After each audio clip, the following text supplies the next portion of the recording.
Jadi di antara mukjizat Quran itu kamalul bayinah. Kalau memberi penjelasan itu sempurna.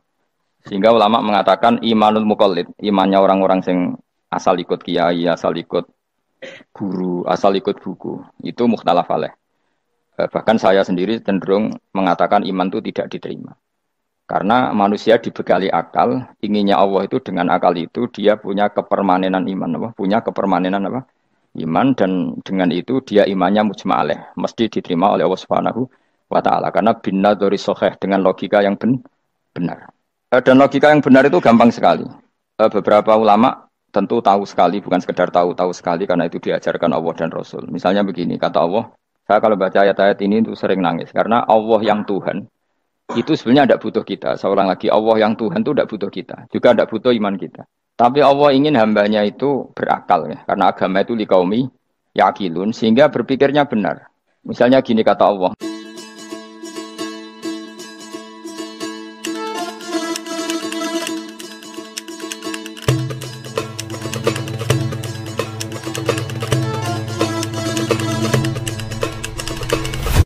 Misalnya gini kata Allah, enggak apa-apa, kamu menuhankan selain saya itu enggak apa-apa kata Allah. Enggak apa-apa Yesus kamu katakan Tuhan enggak apa-apa, kamu katakan batu Tuhan enggak apa-apa. Tapi tolong prosedur ya, prosedur atau persyaratan menjadi Tuhan itu kamu lengkapi, yaitu punya prestasi menciptakan langit dan bumi. Kalau tidak semua urun semen kata Allah, sementing urun gitu. Jadi sebetulnya itu kan rasional. Misalnya enggak apa-apa kamu merasa jadi presiden atau gubernur atau jadi wali atau jadi apa, yang penting prosedurnya penuh. Itu kayak apa Allah baiknya pada kita. Sehingga saya berkali-kali, makanya menurut saya, orang alim itu wajib memaklumatkan kalau dirinya alim. Supaya jelas aturan mainnya. Yang dilarang Allah itu kan memaklumatkan alim, kemudian ingin hadun, nafsi, ingin salami template, dicucuk, dihormati, itu kriminal. Itu orang alim gendeng, udah gendeng sekali. Karena khasnya orang alim itu tentu cari ridhonya Allah, bukan ridhol khalqi, bukan ridhonya apa? Makhluk. Makhluk itu lah ada siapa-siapa. Dan kita harus baku seperti itu. Kenapa kalau orang alim nggak memaklumatkan kealimannya itu dikatakan salah? Karena fungsi orang alim adalah membawa bayinat, membawa ayat-ayat Allah, bukan kepentingan apa pribadi.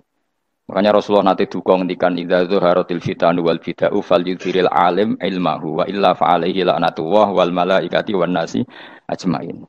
Jika zaman akhir banyak bid'ah, banyak kebodohan, maka orang alim wajib menampakkan kealimannya. Jika tidak, maka dia mal'un, dilaknati langit dan bumi. Karena sebetulnya logika tentang Tuhan itu gampang sekali. Saya ulang lagi ya. Saya punya sekian contoh betapa tauhid itu mudah. Jadi kalau ada orang bilang ikhlas itu angel, Gus. Ya dia sendiri goblok karena nggak tahu logika apa. Ikhlas itu justru gampang. Misalnya kamu ngamal demi manusia. Manusia itu umurnya hanya berapa coba? Kan pasti mati. Lalu kalau dia mati tidak berkutik. Bagaimana Anda bersandar sama seseorang yang mati dan tidak berkutik? Sama-sama bersandar sama zat sing al-hayyul qayyum, sama zat yang abadi. Kamu latih terus akal kamu. Misalnya saya punya jamaah banyak. Mereka itu kan enggak jelas surganya. Kok harap-harap syafaate piye? Soale jamaah aku mlebu neraka kabeh. Kan enggak mungkin nyafaati saya. Atau mereka mlebu swarga kabeh wis do sibuk kelon mbek widadari. Mungkin ya ndak ngurusi saya. Jadi dua kemungkinan itu sama-sama ndak ngurusi saya. Mlebu neraka ya rasa nyafaati, nek mlebu swarga do sibuk napa? Ngelani widadari karena trauma di bocah elek melarat macam-macam.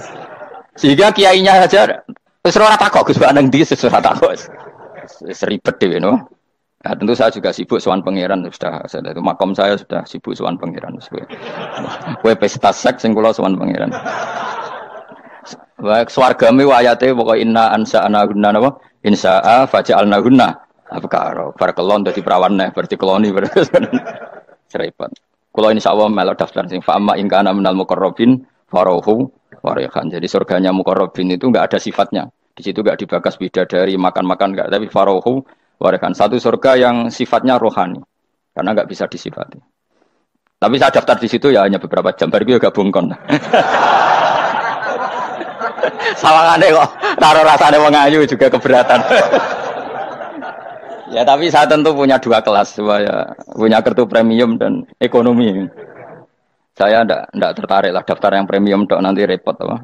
Saya itu sering nangis kalau baca ayat seperti ini. Bagaimana Allah yang Tuhan kemudian tidak butuh apa-apa, tapi Allah saking baiknya itu membuat tatanan logika kita. Saya tidak akan bosan-bosan sampai sowan Allah. Bahkan andaikan saya masuk surga dengan faham ini, saya milih faham ini karena faham ini itu menguntungkan agama li'ilai kalimatillah. Sementara masuk surga itu hadun nafsi. Banyak ulama mengatakan Kenapa Anda tidak ingin mati? Padahal Anda mati masuk surga. Katanya, saya takut kehilangan momen sujud. Karena sujud adalah hak Allah, sementara surga itu hakun nafsi, keinginan saya. Tentu saya mendahulukan hak Allah ala hakin nafsi. Itu makam-makam yang, dan itu nggak bisa kamu copy paste. Orang yang pada kelasnya akan merasakan seperti itu. Dan kamu tidak perlu minat, malah paham. Jadi sudah, dengar saja. Apa? Dengar saja.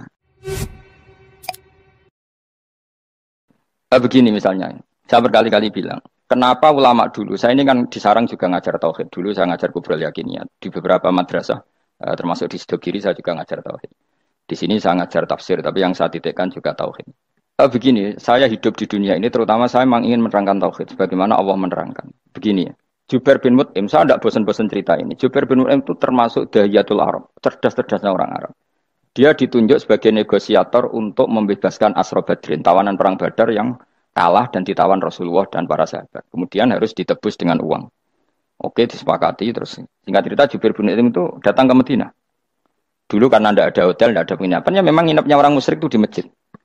Ya sehingga itu lazim saja. Kamu tidak usah jadi liberal kemudian bilang musyrik boleh di masjid, ya tidak perlu seperti itu. Kamu juga tidak perlu goblok mengatakan nggak ada ceritanya orang musyrik ngidam di masjid, karena ya ada tarehnya seperti itu. Jadi tidak perlu goblok, ya tidak perlu liberal. Paham ya? Kalau kamu bilang, wah, nawono wong musyrik oleh nginep di masjid, kamu liberal. Padahal konteksnya dulu memang nggak ada hotel. Tapi kalau bilang nggak sama sekali juga goblok, karena sejarahnya pernah ada. Milih di goblok apa liberal? Apa milih jelas? Nggak milih aja, ngaco aja. 01 apa 02 apa 00. Milih mana? Goblok, liberal, nggak milih. Nah, ketika Jubair bin Mut'im itu datang, delalah Nabi itu sholat maghrib ngimami. Nabi baca surat Wattur wa kitabim mastur fi rabbim mansur wal baitil ma'mur. Kemudian di pertengahan surat At-Tur itu kan ada ayat yang menurut saya itu sangat bagus. Sehingga di kamar saya, di rumah saya itu tak figur ayat itu. Bahwa kita harus dilatih berpikir. Kata Allah memulai argumentasinya, am khuliqu min ghairi syai'in. Apakah kejadian alam raya ini seisinya tentu diciptakan tanpa sebab? Misalnya begini, alam raya ini kata orang nihilisme atau komunis atau orang-orang paham nihilisme, itu kan dimulai dari ketiadaan. Logika ini kan goblok sekali. Berarti kalau alam ini kadung wujud, kamu kan tahu kan langit bumi sekarang kan wujud. Ya, langit bumi sekarang kan jelas wujud. Berarti logikanya adalah al-adamu yakhluqu makhlukon, sesuatu yang enggak ada menciptakan sesuatu yang itu kan aneh. Di mana-mana al-adam ketiadaan itu tidak mungkin yakhluqu syai'an atau yu'athiru syai'an. Di mana-mana ketiadaan itu tidak mungkin mengefeki sesuatu yang ada. Wong kamu sebut tidak ada itu berarti tidak mungkin bisa berbuat apa karena namanya tidak ada. Sekarang alam raya ini dimulai dari ketiadaan. Terus kamu simpulkan sesuatu yang enggak ada menciptakan yang ada, itu gendeng apa enggak? Oh, gendeng sarap itu. Orang usah dipatahin wong gendeng, sebarno yang mau mati dewi. Jadi makanya Quran menanyakan mereka, am khuliqu min ghairi syai'in. Apa alam yang kadung wujud ini kemudian disebabkan oleh sesuatu yang tidak ada? Lalu kalau sesuatu yang ada pasti diwujudkan oleh yang ada. Nah, karena yang ada ini pencipta harus berstatus super. Nah, super ini oleh ulama disebut wajibil wujud. Maka Allah bersifat super, wujud yang paling prima, yang kausa prima. Karena pencipta tentu kelasnya harus di atas yang diciptakan. Makanya disebut, ulama dulu menyebut Allah itu apa? Wajibil wujud. Karena pencipta tentu lebih dahulu. Maka harus disifati awal atau qadim. Awal atau qadim. Kayak apa Allah mendidik kita? Am khuliqu min ghairi syai'in. Terus Allah bilang gini, ya gak apa-apa, yang menciptakan gak saya, gak apa-apa kata Allah. Tapi amhumul khaliqun, kamu saja yang menciptakan, gak apa-apa. Tapi syaratnya kalian juga harus merasa pernah ikut menciptakan langit bumi. Am khalaqus samawati wal ardh. Jadi, gak apa-apa kamu merasa Tuhan, gak apa-apa. Yang penting kamu merasa ikut nembok langit, ikut ngecor apa? Langit. Ya pokoknya ikut bikin. Terus kata Allah, bala yukinun, kamu tak suruh merasa menciptakan langit bumi, kamu juga gak merasa iya. Memang ya mereka merasa enggak kan? Akhirnya Jubair bin Mut'im saking gak kuatnya. Am khalaqus samawati wal ardh bala yukinun am indahum khuzun. Sama Allah dibombardir seperti itu. Dia datangi Rasulullah, ya Muhammad, logika itu tidak meninggalkan akal saya. Matarok tali akli nasihan. Akal saya habis Muhammad. Saya iman saja. Saya tidak cukup punya logika untuk melawan argumentasi ayat yang kamu baca. Saya iman saja. Terus iman. Makanya kalau ada logika nihilisme bahwa sebelum alam ini adalah ketiadaan, lalu pertanyaannya bagaimana mungkin ketiadaan menciptakan yang ada? Di mana-mana ketiadaan itu la yu'atsiru syai'an wa la yakhluqu syai'an. Jenenge wae tiada. Tiada itu ya enggak ada fungsinya, ya enggak ada efeknya, enggak ada prestasinya. Ya pokoknya namanya enggak ada ya enggak ada. Nah, ini penting saya utarakan. Terus di sini Allah mengulang lagi, enggak apa-apa yang lainnya kamu katakan Tuhan jadi mitra saya enggak apa-apa. Tapi tolong kata Allah, aruni madza khalaqu minal ardi, tunjukkan ke kami prestasi dia ikut bikin bumi. Kita tahu misalnya Yesus, Isa lahir di bumi. Bumi sama Yesus dulu mana? Dulu bumi, dia lahirnya di bumi. Lalu dia melata di bumi, jalan-jalan. Kemudian dia mengatakan ini bumi Tuhannya saya. Dari bumi kok enak, bisa aku sih. Tua aku sih, bodoh-bodoh pangeran aku dong. Lebih apa? Tua. Jadi Allah itu gampang sekali. Nah sekarang orang iman itu kuat semua. Makanya ndak wali-wali. Imane mbek Allah taklid, njaluke aneh-aneh, njuk bojo ayu, sugih, jabatan. Bela Allah secara hujah aja enggak pernah, sudah minta. Makanya ini kita hidup di zaman yang saraf masal. Lho kula njaluk pengiran akeh-akeh kuwi, coba kamu bela Tuhan tuh pernah bela apa? Bela Tuhan tuh gampang dengan argumentasi al-hujjah yang supaya agama ini tamkin fil ard, benar-benar mapan dalam logika. Yaitu tadi di mana-mana yang namanya sebab itu amrun wujudiyun, di mana-mana sebab itu sesuatunya harus wujud. Paling tidak kita sudah menolak nihilisme. Apa? Nah, nihilisme. Lah wujud karena wujud awal harus berstatus prima. Lah prima itu dalam bahasa ulama disebut wajibil wujud. Makanya ulama dulu ngelatih kita itu pertama Allah itu siapa? Zat sing wajibil wujud. Itu satu filosofi yang luar biasa. Nah, kemudian setelah itu ada setan-setan kecil yang nganggur, yang iseng. Nah itu nggak usah kamu perhatikan. Tinggal delok TV, ngopi, terus tinggal nyate kelata. Enggak saya tamak, pingsan dhewe. Syukur-syukur stres dhewe. Dugaan saya setan saya gue pingsan, kurang gizi. Karena memang setelah itu setan tuh goda gini. Lalu sebelum Allah jangan-jangan ada wujud yang lain. Lalu Allah sendiri awal mulanya gimana? Kata Nabi, jika ada pertanyaan seperti itu kamu harus berhenti. Tinggal delok TV, tinggal delok dangdutan. Ya kalau kepeksa apa-apa, kelasem ae. Saya ada menghalalkan tapi kan sudah kamu lakukan. Karena itu lebih baik ketimbang pertanyaan filsafat. Banyak orang yang dulu sholat ketika sekolah filsafat tidak sholat. Alasannya sampai menemukan jati diri itu Tuhan. Dan itu bahaya sekali karena Nabi berkali-kali bilang kamu jangan mikir tentang Allah pasti rusak. Orang kok mungkin rusak dari Nabi pasti rusak. Nah cara menghentikan gimana? Karena setan ini makhluk, akal-akalannya gampang. Tadi tak warai. Saya sebagai ulama, atau sebagai manusia, atau sebagai orang awam, atau sebagai siapa saja. Kadang ada pertanyaan seperti itu. Tak tinggal anggeling dharma, kan pusing setan. Kan ngenteni. Weh, ngenteni bar lo anggeling dharma. Bariku aku lesu mangan mie. Bar mangan mie waret turu. Kan dia ngenteni terus. Mau bikin was-was lagi. Ternyata saya sibuk kan enggak bisa masuk deh. Bangun tidur aku selali pertanyaan tadi. Dinteni. Nah, dia masuk lagi aku sibuk ngajak anak jalan-jalan. Jadi saya kalau jalan-jalan di pasar itu wis enteni santai wae. Itu memang resep dari Rasulullah. Jangan sampai orang terjebak filsafat yang sampai menanyakan eksistensi Tuhan. Dan dia tidak mau iman, tidak mau sholat, tidak mau puasa sampai menemukan Tuhan itu siapa. Itu jelas minas syaitonir rajim, itu perilaku setan. Makanya Rasulullah setiap ditanya sahabat gitu itu Nabi guyu-guyu. Dan guyunya Nabi itu kata Nabi, baguslah kalau kamu takut Tuhan kalah kata Nabi. Nabi gojok gitu. Maka ada ulama yang punya seni berargumentasi yaitu Imam Ghazali. Jika setan tanya kamu, lalu sebelum Allah jangan-jangan ada wujud yang sebelum Allah. Kata Imam Ghazali, ya itu saja yang Tuhan. Yang Allah ini enggak jadi Tuhan. Ya berarti wujud sebelum Allah itu yang benar-benar Allah. Kalau kamu bayangkan lagi, jangan-jangan sebelum itu ada wujud lagi. Ya itu saja yang benar-benar Allah. Sehingga tetap Allah itu menang terus. Paham ya? Yang jelas jangan sampai didahului Adam. Karena kalau didahului Adam lebih ngeri lagi. Karena sesuatu yang enggak ada, menciptakan yang ada. Itu lebih buruk lagi menurut akal. Menurut apa akal? Nah, daripada kamu nggak salim Imam Ghazali, tinggal saja ndelok tadi ndelok sinetron. Itu yang lucu-lucu aja. Tidak sing lucu-lucu. Ndelok apa mencari Tuhan. Pokoknya sing aneh-aneh, sing goblok-goblok, sing lucu-lucu. Sing perane wong apa? Lha saya sering diprotes saya. Gus Salim jenengan kok sering ndelok sinetron sing ana dialog wong goblok-goblok. Wong goblok ku menarik cara kula. Apa ya? Cara pandang itu di luar dugaan saya karena kula berkali-kali lho kalah wong goblok. Jadi makanya ini tak cerita nih, beberapa kali yang cari Gus Wak cerdas, berkali-kali kalau ambil goblok. Ada seorang santri itu ingin dibelikan bapaknya itu sepeda motor. Bapaknya wong desa, senengane ngrumat sapi wedhus. Menurut saya ya orang tuanya itu mampu lah, sangat mampu untuk beli itu. Pak mbok ditukokno mawon wong sepeda motor. Kata bapaknya, "Anakku nu jog mondok tak goblok, Gus. Wong njaluk kok sepeda motor, njaluk mobil ora ya goblok. Lah kok goblok, Pak? Jenenge donya iku Gus, sing lahirno donya kok sapi ku ndek anak, wedhus ndek anak jenenge donya. Di mana-mana jenenge donya sing lahirno donya. Iki donya kok mangan donya. Mergo motor iku kan tuku bensin, mobil. Iku cara dekne iku goblok Gus. Batin berarti kabeh kiai goblok perkarane tuku donya sing ngentekno donya. Cara dekne donya iku sing lahirno Dunya. Kok pinter iki batin. Untungnya saya ini ulama ya, ahli tafsir ya malu. Saya kalah itu ya malu. Tapi saya sebagai orang objektif fair, itu teori benar apa? Jadi dunya itu ya sing lahirno dunya. Dunya kok mangan dunya itu goblok. Untungnya dia dengan saya itu jaraknya 5 kilo 7 kilo karena 7 kilo. Lala dia diterkon sepeda motor, aku tetap mau kalah. Pak, nanti jalan kaki saja. Karena kalau pakai motor ini kegoblokan kata saya. Terus mendingan nih, loh Gus mau kalah tadi.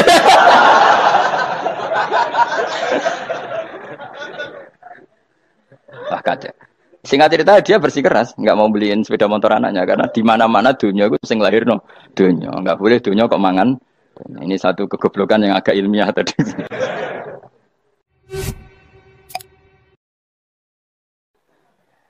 Nah Imam Asy'ari juga ngalami hal yang sama. Imam Asy'ari itu punya, kita kalau ahli sunnah kan 2 partai ya.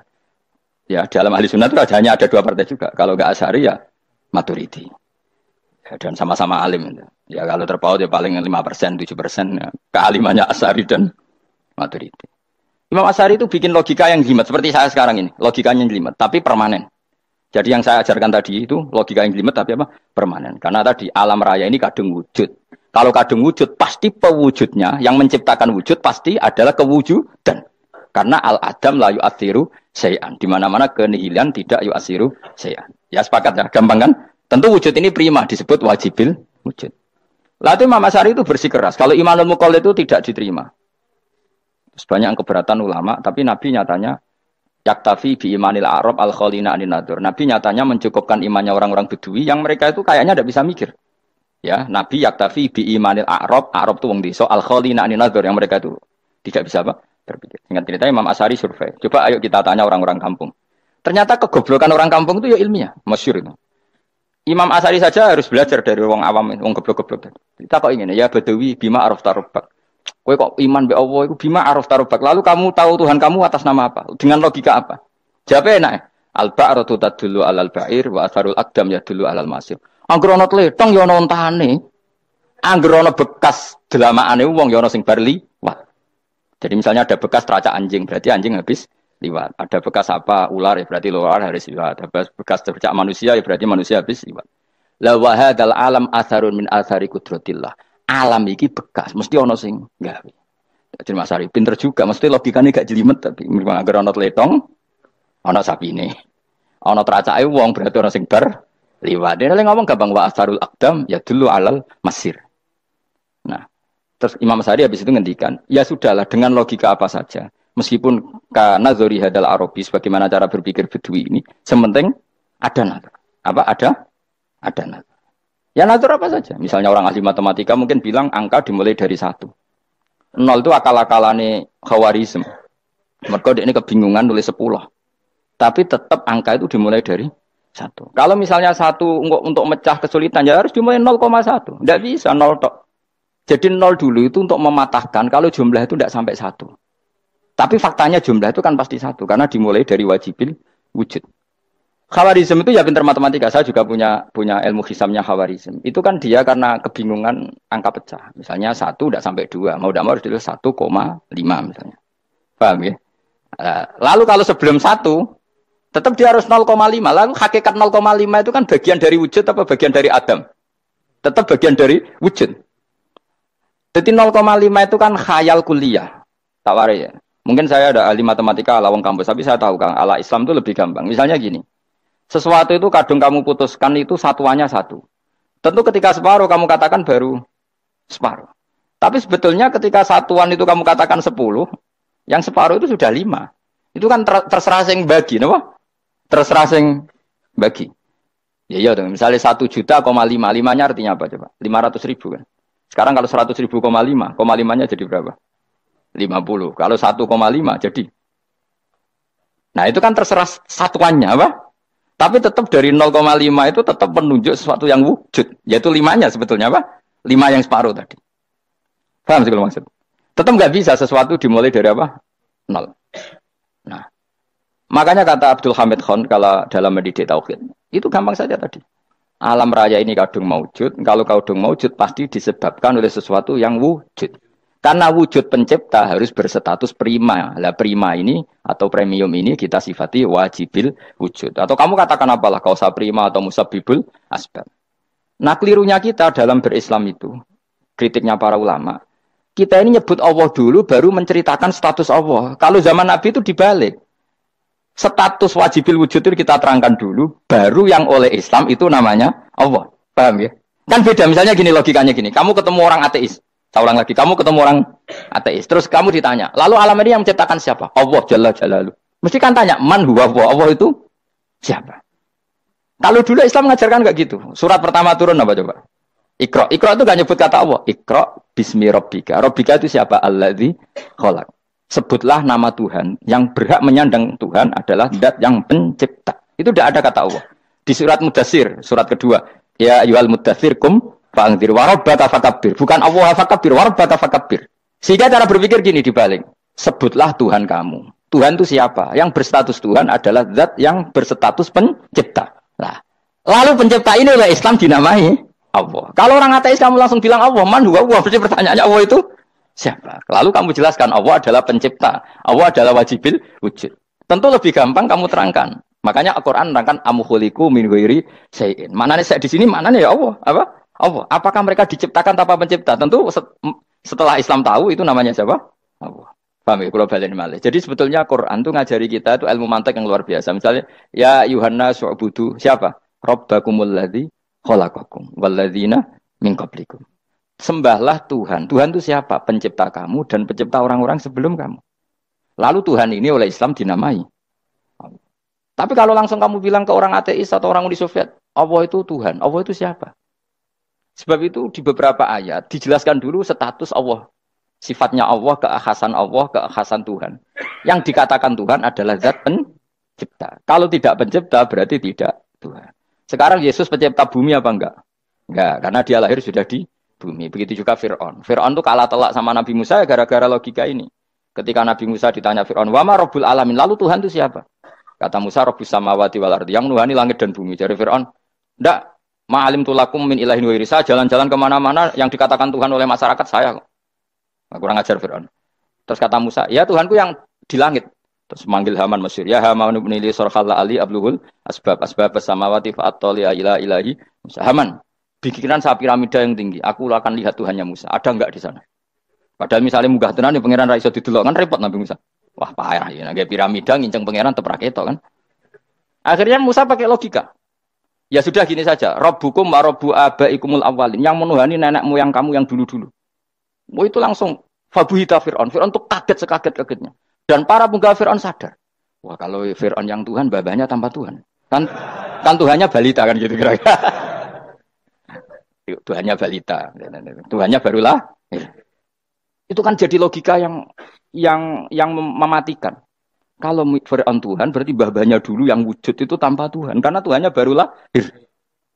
Ini ada Tuhan kok datang terlambat ini kan. Akhirnya para punggawanya Fir'aun iman. Macam gendeng ya, Fir'aun itu gendeng. Itu pentingnya logika. Rabbukum wa Rabbu abaikumul awwalin.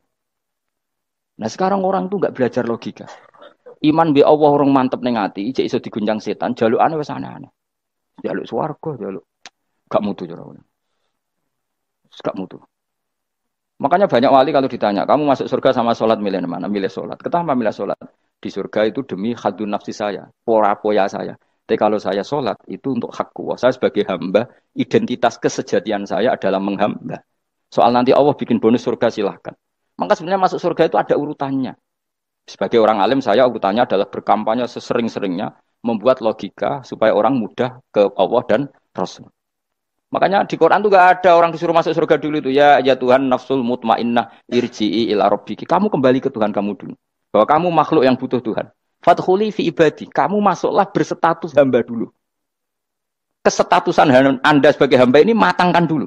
Bahwa saya ini hamba. Dibuktikan dengan suka sujud, suka ngamal, suka sedekah, suka tawadhu. Saya sebagai orang alim sebenarnya gak suka mulang. Karena takut. Nak kue pinter kok nyanyi aku, nak goblok sawangannya metodeku gagal kan dua-duanya ini merugikan saya sebetulnya. Saya ulang lagi ya, nak pinter kayak nyanyi aku, kan ya mungkin juga senajan rodok mokal mungkin, sanggup aja rodok mungkin. Pemenang nak sing ndik kan yo, biasanya kasut ndik. Mau itu sebenarnya rugi semua, tapi Allah yang memerintahkan hak wong alim kudu mulang. Perhitungan itu tak buang semua. Sing ape nyaingi nggih monggo, sing tetep goblok nggih. Monggo, semoga Allah ngutus mulang ya napa? Mulang. Meskipun tadi potensinya itu dua-duanya buruk, sing alim nyaingi. Kemudian nak mubalek terus didol ilmu kurang to royalti tambah parah lagi. Nah, aku enggak pakai logika kelas. Pakai logika selesai semua, ya disuruh Allah ya sudah. Seorang lagi ya, makanya saya minta ya. Surat Tur itu dibaca. Makanya baca Quran itu jangan terlalu egois, jaluk swarga. Statusnya dulu itu fadkhuli fi ibadi. Kehambaan Anda posisikan yang mantap. Lagi wadkhuli jannati. Sekarang enggak dibalik orang ini masuk surga dulu. Kayak surga di kapling. Terawih arang-arang gue jaluk Lailatul Qadar. Lailatul Qadar wis kliwat. Wingi wis Dzulhijjah wingi kan Pak. Sebagian ulama berpendapat Lailatul Qadar itu fi kulli sanatin. Apa fi kulli? Karena Lailatul Qadar berdasar nuzul Quran dan nuzul Quran itu bisa saja hari Arafah, bisa hari apa. Ada ulama mengatakan Ramadan, tapi bisa tanggal 1. Nah, kamu kan pemalas, ikut yang partai 21, 23. Karena kan wis akhir-akhir kan wis enteng. Sebenarnya Anda milih 21 berdasar ilmu apa berdasar enak anak terbatas waktunya kan? Kan lebih sempit apa? Lebih apa? Sempit. Ya saya ulang lagi ya. Jadi Allah kalau ngajarkan hujah itu gampang sekali ya. Tadi amkhuliku min ghairi syai'in. Enggak apa-apa saya ada Tuhan kata Allah. Tapi kamu harus punya logika. Alam raya ini diciptakan tanpa pencipta. Mau enggak kamu punya logika seperti itu? Bahwa alam ini yang wujud diciptakan oleh sesuatu yang tidak wujud. Mau enggak kamu punya logika itu? Enggak mau kan? Namanya wujud tentu diciptakan super wujud. Dan super wujud itu wajibil wujud. Dan itu Tuhan kita yang oleh Islam dinamai Allah. Bang, makanya nyebut Allah itu di surat-surat awal Quran tidak ada. Coba awal surat Quran itu surat apa coba? Iqra kan? Iqra itu ada enggak kata Allah? Enggak ada. Iqra bismi rabbika. Rabbika itu siapa? Allazi khalaq. Surat Mudatsir sama. Ya ayyuhal mudatsir qum fa'anzir wa rabbaka fakabbir. Ya sudah seperti itu. Ya ayyuhan nasu ubudu rabbakum. Rabbakum itu siapa? Allazi khalaqakum. Nah, kita ini keliru metode. Pemene wong tukang wiridan Allah. Tapi ora roh Allah ku sing sapa? Ya dia Allah. Dia nyifati Allah mau sing ngekei swarga, sing ngekei duit, sing ngekei widadari. Jadi Allah disifati sesuai selera yang menguntungkan dia. Bahwa Allah ini yang ngampuni saya, kemudian saya masuk surga, kemudian ngeloni widadari. Makanya kalau dia jadi wali tak demo, tak laporkan MK. Tak suluh. Karena ini wali pecundang. Bagaimana mungkin calon wali pikirannya khadun nafsi? Kalau lama gak gitu, mendikan Allah itu zat paling penting di dunia. Maka akan saya maklumatkan di dunia bahwa orang kembali ke Allah. Caranya gimana? Akan saya kenalkan Allah lewat logika. Caranya apa? Kita sifati wajibil wujud. Kita sifati Rabbukum wa Rabbu abaikumul awalnya. Dengan sifat-sifat yang semuanya mengarah ke dikjayaan Allah Subhanahu wa taala. Itu jenenge kowe bener-bener ulama. Itu disebut balwa ayatum bayinatun fi suduril ladzina utul ilm. Makanya ulama itu orang yang luar biasa. Sampai disebut innama yakhshawaha min ibadihil ulama. Ahli ibadah itu rapati wedi pangeran. Masuk wiridan istighfar nangis rapati wedi pangeran. Gayane tok nangis. Karena sebenarnya dia nangis wedi ra mlebu swarga. Mlebu swarga gak iso ngloni. Dari itu aja orientasinya itu. Makanya benar Kanjeng Nabi nak gojlok orang alim satu itu lebih utama dibanding 1000 ahli ibadah. Bahkan Nabi pernah ngendikan sangat ekstrim. Fadlul alim alal abid kafadli ala adnakum kata Nabi. Keutamaan orang alim dibanding ahli ibadah itu sebagaimana kelas saya kata Nabi dibanding kelas terendah kalian. Padahal Nabi dengan Abu Bakar saja jaraknya sangat jauh. Itu kata Nabi fadlul alim alal abid kafadli ala adnakum. Keutamaan orang alim dibanding orang abid sebagaimana keutamaan saya dibanding sahabat paling rendah. Karena tadi abid itu ada opportunisnya. Tapi kamu jangan benci abid loh. Karena kamu ya orang alim, orang abid. Saya saja yang kritik. Saya yang tanggung jawab di depan Allah. Orang abid itu kadang kan wiridan nganti nangis. Pikirannya apa coba? Wis rasakno mungkin apa wiridan pikiran aja. Di sepuro dosane. Terus apa kan? Mlebu swarga. Terus apa kene swarga? Aku takut. Jadi aku takut ayo sing ngapain mlebu swarga apa kegiatan? Rencana pertama ya, Om. Terus gak usah munafik biasa wae. Mau inna ansa'na apa? Insya Allah kalau orang jujur apa jujur. Bandingan kalau orang alim. Orang alim itu ketika nyebut Allah itu iri ya Allah. Kenapa di dunia ini ada makhluk lain yang menandingi engkau? Saya tidak ridho. Kenapa di dunia ini ada syarik orang yang dimitrakan seperti engkau? Maka orang-orang alim ini ingin memaklumatkan bahwa la syarikalak. Labbaika Allahumma labbaik la syarika lak innal hamda wan ni'mata laka wal mulka la syarika lak. Sehingga para nabi itu memaklumatkan itu. Engkau saja yang Tuhan ya Allah. Semua nikmat dari Engkau, semua kepemilikan ini milik Engkau. La syarika lak labbaik. Dimaklumatkan ke dunia. Innal hamda wan ni'mat itu dimaklumatkan. Enggak ada kepikiran mereka masuk surga. Karena mereka ingin memaklumatkan bahwa Allah ini yang Tuhan. Sama tak ceritani Nabi Ibrahim jadi Khalilur Rahman, rumang samu kakan wiridan kaya kowe ndak. Wiridannya Nabi Ibrahim sama-sama mungkin banyak sampean. Karena sampean banyak kepentingan tadi. Wali-wali dulu kalau wiridan itu tidak sebanyak sampean, tidak. Tak jamin, tidak. Pemenang mau colek yang 10.000, tidak biasa wiridannya. Tapi khosyahnya sama Allah luar biasa.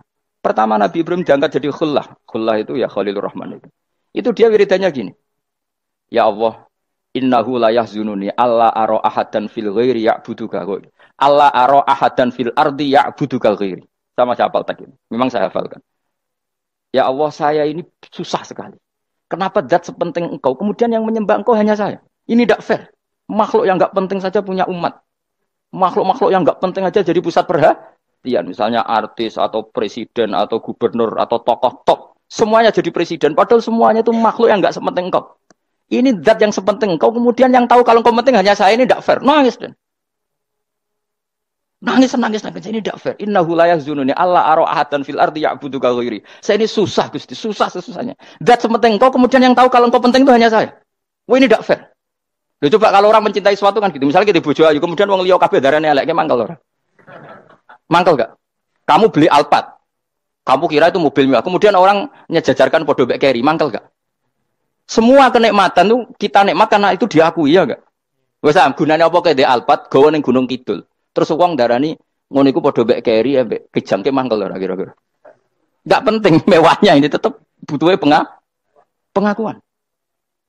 Coba misalnya kamu jadi presiden, hidup di dunia orang sufi. Sing darane wong penting wong saleh ahli sujud ora kakuat iki. Kita teko di Barno. Karena itu dihormati situ hanya orang apa saleh. Kakuat iki gak? Oh kakuat iki gak. Atau kowe dadi artis top teko ning daerah Gunung Kidul wong desa-desa terus diundang lek. Oh mangkel kae. Le bayang dong.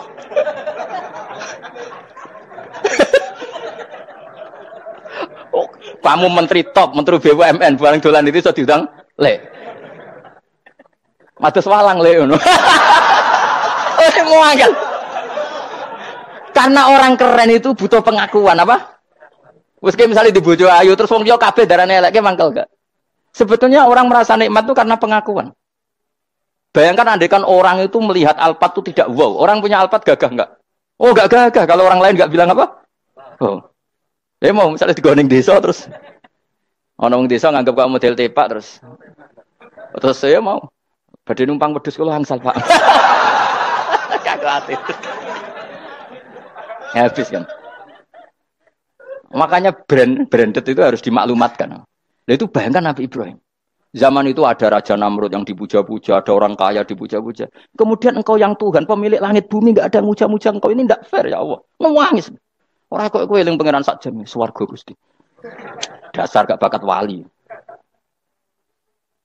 Terus saya itu pernah kangen Nabi Ibrahim itu sampai nangis dan itu saya tidak berdoa. Semua yang terkait Nabi Ibrahim itu saya baca. Mulai surat Quran, tafsir tentang Ibrahim. Dan sampai saya di Kudiro di Takdir Allah pernah ziarah ke makamnya Nabi Ibrahim. Itu saya hampir enggak pernah doa. Saya isek. Ya karena tadi. Ketika Nabi Ibrahim nangis-nangis gitu, ya Allah ini tidak fair. Engkau zat terpenting di alam raya ini, kemudian enggak ada yang menuhankan engkau. Enggak ada yang merhatikan sama ini, tidak fair. Susah sekali, karena yang tahu engkau Tuhan itu saya tok. Masyhur itu sama Allah. Karena Ibrahim nangis-nangis itu, terus sama Allah diterbangkan ke langit. Itu disebut wakadhalika nuri Ibrahim malakutas sama. Di langit ada jutaan malaikat sujud, jutaan malaikat rukuk, jutaan malaikat baca tasbih. Nabi Ibrahim, oke Gusti kalau gini ya benar, ini baru benar kata-kata. Makanya terus Allah dengan keangkuhannya, karena Allah punya sifat angkuh dan itu sah walahul kibriya, kan sifat angkuh baik untuk Allah tapi tidak baik untuk makhluknya, dan Allah dengan sifatnya walahul kibriya. Kata Allah, kalau nasihati para nabinya, kamu tidak usah susah. Jika di bumi jarang orang nyembah saya. Innalladzina 'inda rabbika yusabbihuna lahu bil-laili wan nahar wa hum la yasamun. Kamu tenang saja. Orang yang di sana di langit-langit itu maksudnya para malaikat itu bertasbih siang dan malam. Wa hum la yasamun, dan mereka tidak berhenti-henti, tidak bosan-bosannya bertasbih. Jadi nabi itu baru terhibur kalau yang diidolakan itu keren. Itu nabi. Itu wali. Itu wali kutub, itu wali. Kamu enggak nyebut Allah itu sebenarnya kamu kan enggak ingin kan bangun malam ingat Allah. Berhubung utamu akeh. Terus Allah mbok libatno mbok nyaur kan sebenarnya itu. Kamu ingin jadi bupati. Sebenarnya kamu enggak kangen Allah.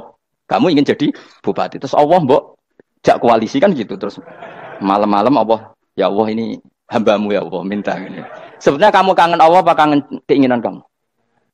Terlalu menyindir banyak orang ya. Maksudnya ini cerita saja. Ya sudah ini kayaknya kok banyak yang tersindir. Tapi ini kan ngaji. Yang ngaji itu harus naik kelas. Ya sudah tidak usah diteruskin kok banyak yang tersinggung. Ya sudah tidak usah diterusin. Walau akhidu mau mengalap sapa Allah anas saya manusa bima lan perkara kasabu kang nglakoni sapa anas. Minal ma'asi sing pira-pira maksiat. Mataroka. Mongko ora ninggal sapa wa ta'ala dzuriha ing atase ndhuwure artayil ardi min dabatin saking kewan apa wae. Nasama tegese kewan tadubu kang melata pun nasama alih ing atase arat. Kalau saja Allah ingin merusak manusia karena dosa-dosanya, pasti tidak disisakan beberapa sesuatu yang jadi kebutuhan manusia, termasuk daba, misalnya enggak ada hewan, enggak ada tanaman, enggak ada apa saja di bumi, karena Allah ingin mengadab manusia. Tapi nyatanya di balik mereka maksiat tetap fasilitas kepentingan manusia ada, karena sifat ghafurnya Allah, sifat rahmannya Allah. Walakin akhiru tetapi ini ngakhirna sapa wa ing wong akeh ila ajalin temu kamaring batas musamman kang wis ditentono. Yaumil kiamat tegese dina kiamat. Fa idza jaa mongko nalikane teka apa ajaluhum ajale wong akeh fa inna wa mongko satuna wa ta'ala iku kana ana sapa wa bi ibadihi kan kaulan wa basiran dat sing mirsani. Fa yujazi mongko males sapa wa ing wong akeh ala amali ing atase ngamale wong akeh. Carane ngemales Allah tentu profesional atau prosedural bi isabatil mukminin kelawan ganjar wong mukmin wa iqabil kafirin lan nyiksa wong kafir. Ya jadi Quran itu gunanya ya membuat logika yang benar supaya orang itu menghindari kesalahan. Jadi menakut-nakuti itu kalau nggak harus tentang neraka, takut dari kesalahan, takut dari kebodohan. Kan kita juga takut kan punya pemimpin yang salah, takut punya kasus, takut kepleset. Ketakutan tidak harus dari neraka. Makanya saya berkali-kali bilang, saya sering dulu dinasihati Mbah Mun, enak kena alim, ojo sering mau tafsir, mari goblok dari Mbah Mun. Maksudnya mari goblok itu gini, mufassir itu manusia, kadang dia itu satu ayat umum, dia mendiktekan ke satu kasus, padahal kasusnya lebih umum. Makanya berkali-kali sama nani umpomong ini, contohnya ini, karena nanti itu mengikat. Misalnya gini ya, saya ulang lagi ya, ben gayamu kayak wong alim. Coba andekan kapasitas Anda itu RT, minta jadi presiden, itu ngelama apa doa? Tidak jawab saja. Ngelama. Jatah kamu untuk azab, kok jaluk Lailatul Qadar, ngelama apa Anda? Mestinya jalukmu orang untuk azab, itu bagus. Paham ya? Banyak ulama diajak istisqa gak mau. Banyak itu ulama. Ayo istisqa kita karena sudah lama gak hujan. Kata ulama tadi, jatah kita ini kena hujan batu dari langit. Gak hujan batu sudah bagus, gak usah minta. Ulama macam-macam. Lah rai-rai ngene iki pantes entuk Lailatul Qadar untuk adab aja. Orang untuk adab wis bagus. Yo dadi dongane ya Allah. Ampun jenengan siksa la tu'akhidna. La tu'akhidna maknane njuk Lailatul Qadar pun ora disiksa. Jar makam kita itu masih Robbana la tu'akhidna. Iku supaya gak disiksa innasina waktu kalau kita salah. Kowe kan gak kalau. Wah sudah salah.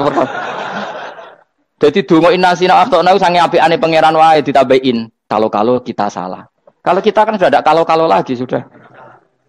Sudah jelas salah berkali-kali lagi. Mbok wong diisin. Julak jaruk Lailatul Qadar gak diisin. Tapi oleh wong pangeran apian. Pangeran kan tapi misalnya pangeran ora aku luwe apian timbang aku. Jadi sowe disahno permintaan. Tapi gak dikabulno. Mau disahno, tapi ora usah apa? Disahno iku iman jalin jeneng goblok piye meneh, kok macam-macam.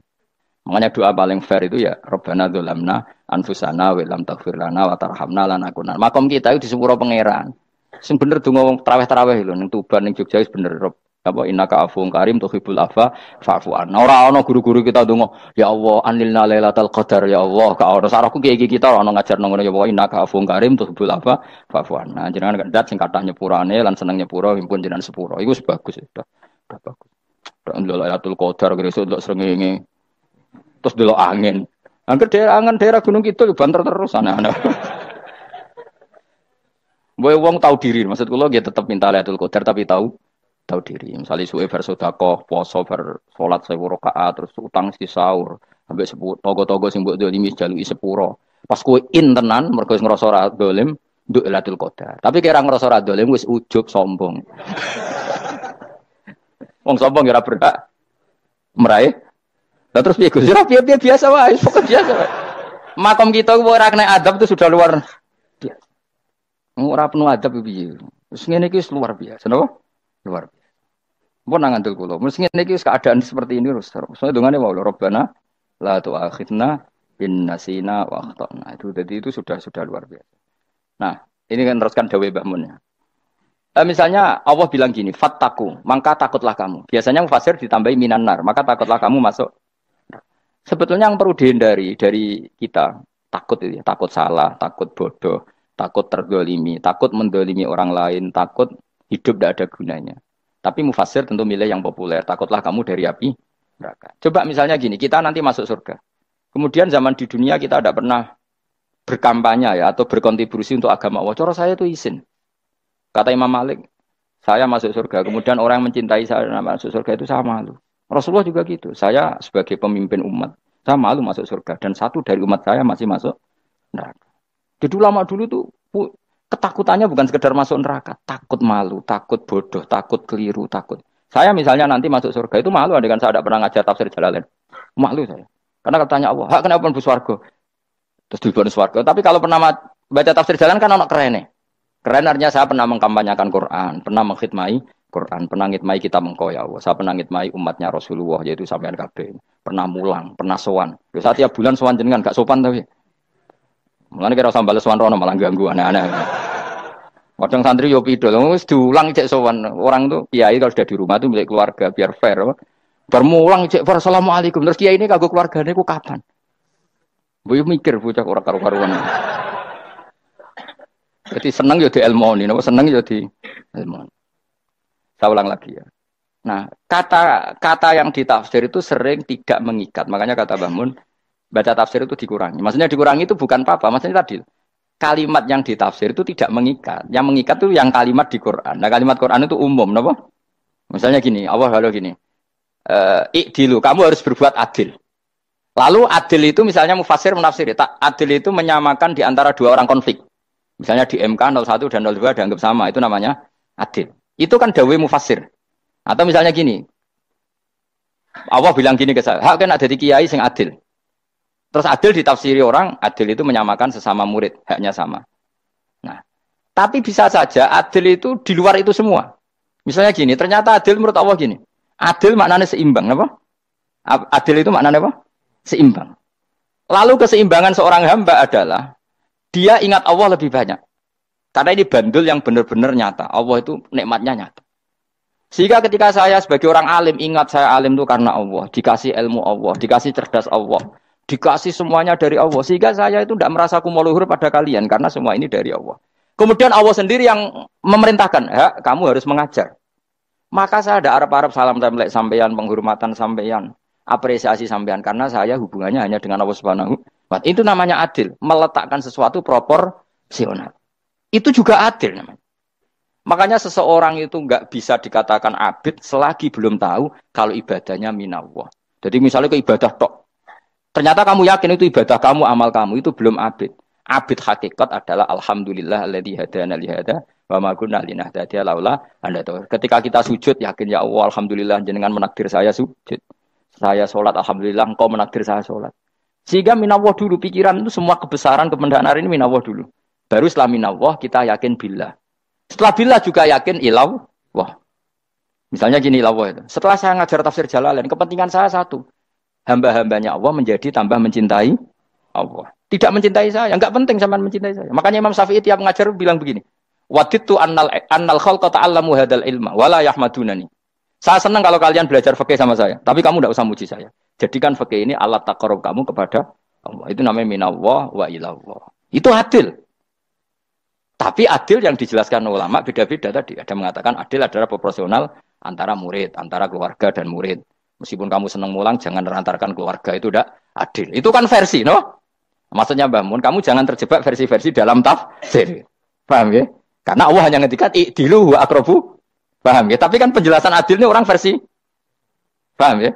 Ada yang nulis adil adalah meskipun mimpin masyarakat ya ingat keluarga. Karena sing tukang wayo kan nafsirin adil adalah karena laki tidak cukup istri satu maka ayo kan yo repot nanti.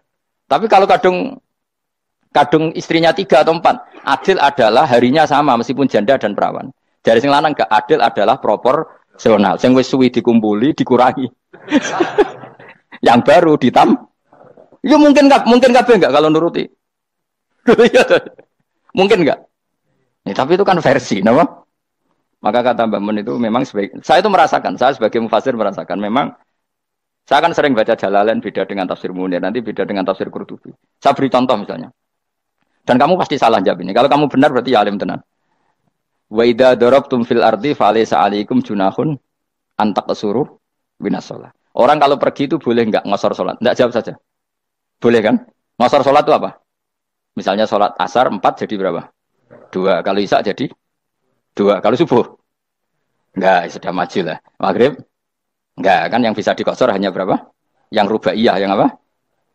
Berarti kamu yakin? Antak suruh minas sholat artinya 4 jadi 2, yakin? Enggak, jawab saja. Yakin. Nah itu termasuk orang pinter. Ya. Berarti ilmu lagi sak trip. Ya? Sebetulnya kata Imam Qurtubi enggak. Ayat itu kan hanya bilang gini, kalau kamu bepergian, maka kamu boleh menyendak sholat. Qasru itu memotong. Dari aturan yang dulu 4 menjadi 2. Sebetulnya tidak hanya itu, tok. Aturan tidak boleh membawa najis menjadi boleh. Aturan harus tumak ninah menjadi tidak harus tumak ninah. Misalnya kamu sholat dalam keadaan perang, wajib tumak ninah apa boleh sambil lari-lari? Boleh sambil lari-lari. Boleh gak ketika perang kamu sholat sambil menghadap tidak ke kiblat? Boleh. Makanya antak suruh minas sholat maknanya apa? Jika kamu pergi, maka dalam konteks itu kan perang ya. Ayat itu memang konteksnya perang. In khiftum ayyaftinakumul ladzina kafar. Jika kamu dalam keadaan perang, maka boleh memangkas apa yang pernah wajib dalam aturan sholat. Paham ya? 4 menjadi 2. Keharusan menghadap kiblat menjadi tidak wajib. Membawa najis sholat sah enggak? Enggak kan? Tapi kalau dalam perang, kemudian pedang kamu ada najisnya, boleh dibawa enggak?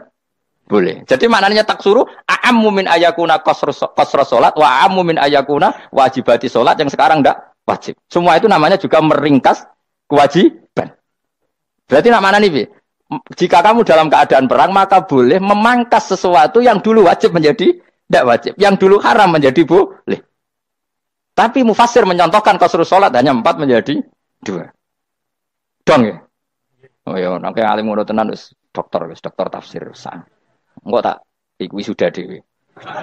Tapi ora perlu orang lain ngakui. Jadi itu contoh kecil. Jadi mufasir karena kebetulan dia tahunya hanya qasru sholat itu 4 jadi 2, dia itu. Padahal di tafsir lain diterangkan qasru itu artinya menyingkat atau mencendak atau memangkas. Dulu wajibnya sholat itu nggak boleh bawa sesuatu yang najis. Tapi kalau sholat dalam keadaan perang dan pedang kamu ada darahnya, boleh nggak dibawa? Boleh. Bahkan Allah menyuruh dibawa. Dan boleh nggak madhep kiblat. Fa in khiftum farijalan auruk banataki fa idza amintum fadhkurullaha kama 'allamakum. Ketika keadaan aman baru sholat sesuai standar. Nah, berarti kan ada qasru sholat, ada pemangkasan aturan sholat. Kayak misalnya begini. Dalam keadaan normal boleh nggak kamu motong pohon pisangnya tetangga tanpa izin? Nggak boleh kan? Tapi misalnya ada banjir bandang, kemudian kamu bisa selamat kalau motong itu wajib izin apa malah haram izin? Haram izin, harus kamu langsung potong. Karena kalau tanpa begitu kamu dan yang punya wajib meridhoi. Kalau nggak meridhoi disalahkan syarak malah. Paham ya? Jadi ini penyolongan yang wajib. Tapi tak sebab potong kayak ngelangihin, terus gedangnya mbok pangan, itu berlebihan. Karena Allah memaklumi hanya untuk ngelangi. Jebule wis menisan lah itu di luar izin syariat apa? Di luar izin syariat. Itu melampaui batas itu. Syaratnya boleh itu ghairu baghiw wala famani turra itu darurat syaratnya ghairu baghiw wala dan tidak boleh melebihi batas. Ora ape ngetok gedange jupuk sik sing mateng dipangan terus diketok. Ora oleh. Paham jelas ya. Makanya kalau ngaji tafsir ya saya kan berkali-kali ada makna di tafsir Imam Suyuti saya tambahi umpamanya ini. Maksudnya umpama itu supaya contoh itu tidak mengikat. Jadi yang disebut beliau itu satu dari sekian potensi ribuan contoh. Ya kayak tadi misalnya antak suruh minas sholah. Itu umumnya ulama membayangkan qasru sholat yang 4 jadi 2. Padahal enggak, maknanya meringkas aturan dari wajib menjadi tidak wajib. Bahkan sebagian aturan itu dikatakan haram, tidak haram. Jadi tadi misalnya bawa najis atau teman kamu mau dibaca orang kafir, terus kamu bilang, hei hati-hati, itu tidak batal kalau dalam sholat siddatil khauf. Paham ya? Jelas? Semaju lah. Malam terus likur, lelatul. Wah, wis gumen mbek wong-wong itu. Bingung ora ilmune wong-wong. Ma ungzira abahum lam yungzaru tegese ora den kei wedi sapa ngake fi zamanil fatrah ing dalam zaman fatrah. Ya sama seperti ini. Orang tidak mendapat ingzar itu fi zamanil fatrah, zaman enggak ada rasul. Tentu tidak hanya itu tok. Ada rasul tapi orang itu jauh dari komunitas ulama. Itu juga termasuk orang yang tidak mengalami ingzar. Jadi tidak mengalami ingzar bisa di zaman fatrah atau sudah ada rasul tapi dia jauh dari ulama atau jauh dari komunitas Islam. Itu juga komunitas yang tidak mengalami ingzar. Fahum mengkote wong akeh il kaum iku khafidun lali kabehane iman sing iman parustilan bener.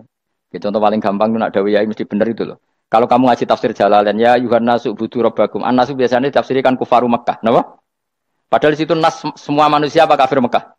Semua manusia. Cuma konteks dulu karena Nabi orang Mekah dan zaman itu yang diberi peringatan orang Mekah, Imam Suyuti bilang kufaru Mekah. Lah seperti itu kufaru Mekah mengikat apa enggak? Enggak kan? Enggak, karena yang dituruni Quran yo kafatal linnas. Tapi ya Yohanasu di Jalalain sering ditulis apa? Kufaru Mekah. Nah, seperti itu tidak mengikat. Itu contoh saja, Pak. Contoh saja dalam konteks zaman itu. Paham ya? Jadi banyak, makanya tafsir itu sebenarnya agak ngikat. Ya tapi yang ngomong gitu harus orang alim. Kalau kamu yang ngomong malah kacau. Kemudian ngomong sombong. Maksudnya kan manusia, saya juga manusia. Ngapain saya harus ikut? Ya sarap itu. Itu ora wis sombong saraf, no? Wis sombong saraf. Lakot hakko teman-teman fahum, lakot hakko teman-teman nyata apa alkaulu apa titah, wajib berarti wajib mana nyata al aksarihim, yang atas saya wakil bil adab.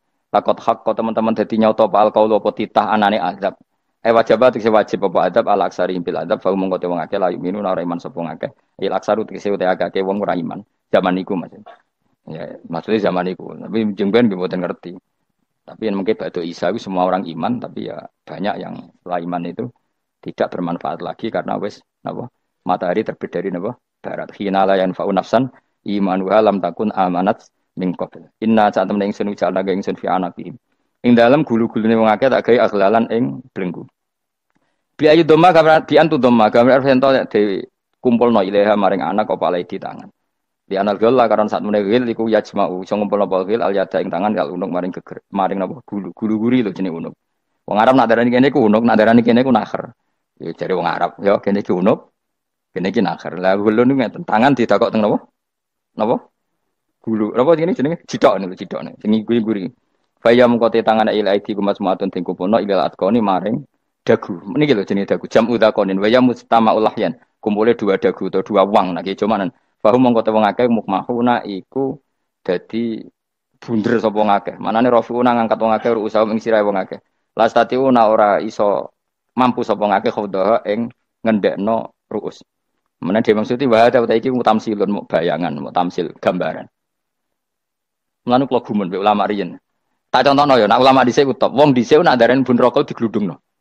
Wong kafir sok ben digludungno ning neraka. Iku ya pancen ngalim tenan wong dhisik. Mergo gambarane ngene, ora usah praktekno sok ben, praktekno saiki wae. Nak praktekno sok ben kok sok ben mlebu neraka. Dadi ngeten wong nak lungguh ngene, wong Arab nak darani iki ason-ason. Terus ngeten. Ngeten. Niki kan niki jenenge apa? Dengkul. Dengkul itu kena dagu, terus tangan kena cidok. Tadi ngeten. Jadi wong wis dalam keadaan bunder. Paham ya? Lah malane malaikat karek nyaduk terus gludung-gludung ngono. Paham ya?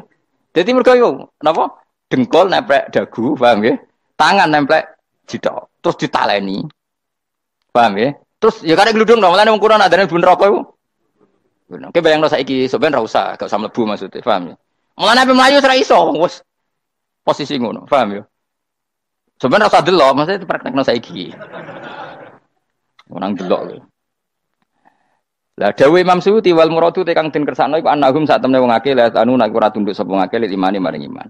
Wala faduna nek ora tunduk sapa wong akeh ora ndilukno ru'usahum ing sira wong akeh lahu krana iman. Iki tapi dawuh Imam Suyuti. Tentu tidak semua ulama sependapat. Jadi cara Imam Suyuti semua yang dikatakan Quran ini mau tamsil. Artinya mereka tidak tunduk, maknanya tidak menerima iman. Ya, tapi itu cara Imam Suyuti. Ulama lain yang mengatakan tidak. Memang orang kafir ketika masuk neraka dalam keadaan seperti itu dan digeludung. Ya tidak apa-apa sama-sama benar. Ya sama-sama benar karena ya Quran itu milik bareng, ya. Milik bersama. Jadi apa ya? Kan banyak kalimat kayak tadi mengkosor sholat, meringkas sholat. 4 jadi 2 yang meringkas, paham ya? Dari aturan ketat menjadi agak longgar juga meringkas. Jadi semuanya namanya memotong apa? Memotong dari 4 menjadi 2 ya memotong, paham ya? Dari aturan wajib menjadi tidak wajib juga memotong. Nah, itu kan sama-sama benar. Lihat nanti konteksnya. Wajah analan gawe sapa ingsun mimpeni aidim sanging ngarepe wong akeh sadan ing tutup. Min khalfim sanging gurine wong akeh sadan ing tutup. Fathi sin sadan wa dhamiha lan dhumai sin sudan fil maudi ing lem panggonan loro. Faksena mongko ngekeki gelap ingsun ing wong akeh fa mongko te wong akeh lagi sirun rane ngali sapa wong akeh. Tamsilun iki ya contone aidon disat diturukil iman maring ketutupe dalan iman alih ngatasi kufar. Nah cara maksudnya kabeh iki mau tamsil. Dadi ngene. Dari depan kami kasih tutup, dari belakang kami kasih tutup, kemudian mereka saya kasih kegelapan. Maka mereka tidak tahu. Mananya apa? Dari arah depan yang mereka nggak ngerti pentingnya iman, dari arah belakang yang mereka tidak ngerti pentingnya iman, maka mereka buta, artinya tidak iman. Itu dari Imam Suyuti. Tamsilun aidoni hanya perumpamaan lisat diturukil iman, yaitu tertutupnya jalan-jalan iman. Tapi ulama lain mengatakan ya enggak. Memang pernah ada peristiwa di mana orang kafir ngepung Rasulullah dan mereka dari depan matanya dihalangi, dari belakang dihalangi, sehingga ketika Rasulullah keluar mereka tidak melihat. Itu ya nyata ya. Jadi makanya ngaji ya. Jadi ben keren. Oh ini ada sekian tafsir. Terus gue ngomong kan kayak wong alim keren. Nah tak kata siapa? Ono rekamane. Tapi yang ora ngaji dhewe. Nah tak kata siapa? Ada rekamannya. Lah anak aku takut ada kata siapa Gus? Tak dudono kitabe. Lah aku dudono rekaman. Iku apik zaman akhir ngono wis maju. Sokoke sing rido kan. Enak kok Kang jadi orang alim enak. Nanti itu jadi orang alim ya rugi. Tadi nanti kan gitu. Syaikhul Qadir masuk surga. Entah ini gelombang kedua dan para penggemarnya. Jadi akhirnya sing alim tenan yang mlebu swarga, sing kedua dan para penggemarnya. Iku ora usah alim Kang, cukup penggemar. Jadi aku sebenarnya rugi kan. Gus Pak masuk swarga kedua dan para penggemar. Waduh. Terus jebule padha ae. Iku saking rahmane Allah. Kenapa? Kan masyhur itu hadis itu. Rasulullah itu ada sahabat nangis, enggak bisa tidur nangis. Berhari-hari enggak bisa tidur nangis. Hanya karena ingin punya satu pertanyaan. Lama-lama ketemu Nabi, ya Rasulullah sudah berhari-hari enggak bisa tidur, ingin menanyakan ini tapi tidak berani. Coba kamu tanya saja. Ya Rasulullah, saya ini kalau mati, engkau kan suatu saat dipanggil Allah. Saya tidak ketemu engkau. Makanya mumpung sekarang saya tak melihat wajah engkau sekuat-kuatnya, sepuas-puasnya. Kata Nabi, ya. Terus, kenapa? Ya kalau engkau di surga, saya di neraka kan enggak ketemu lagi. Atau kalaupun engkau di surga kan kelasnya beda, kan enggak ketemu lagi. Jadi kemungkinan dua-duanya itu enggak ketemu. Kata.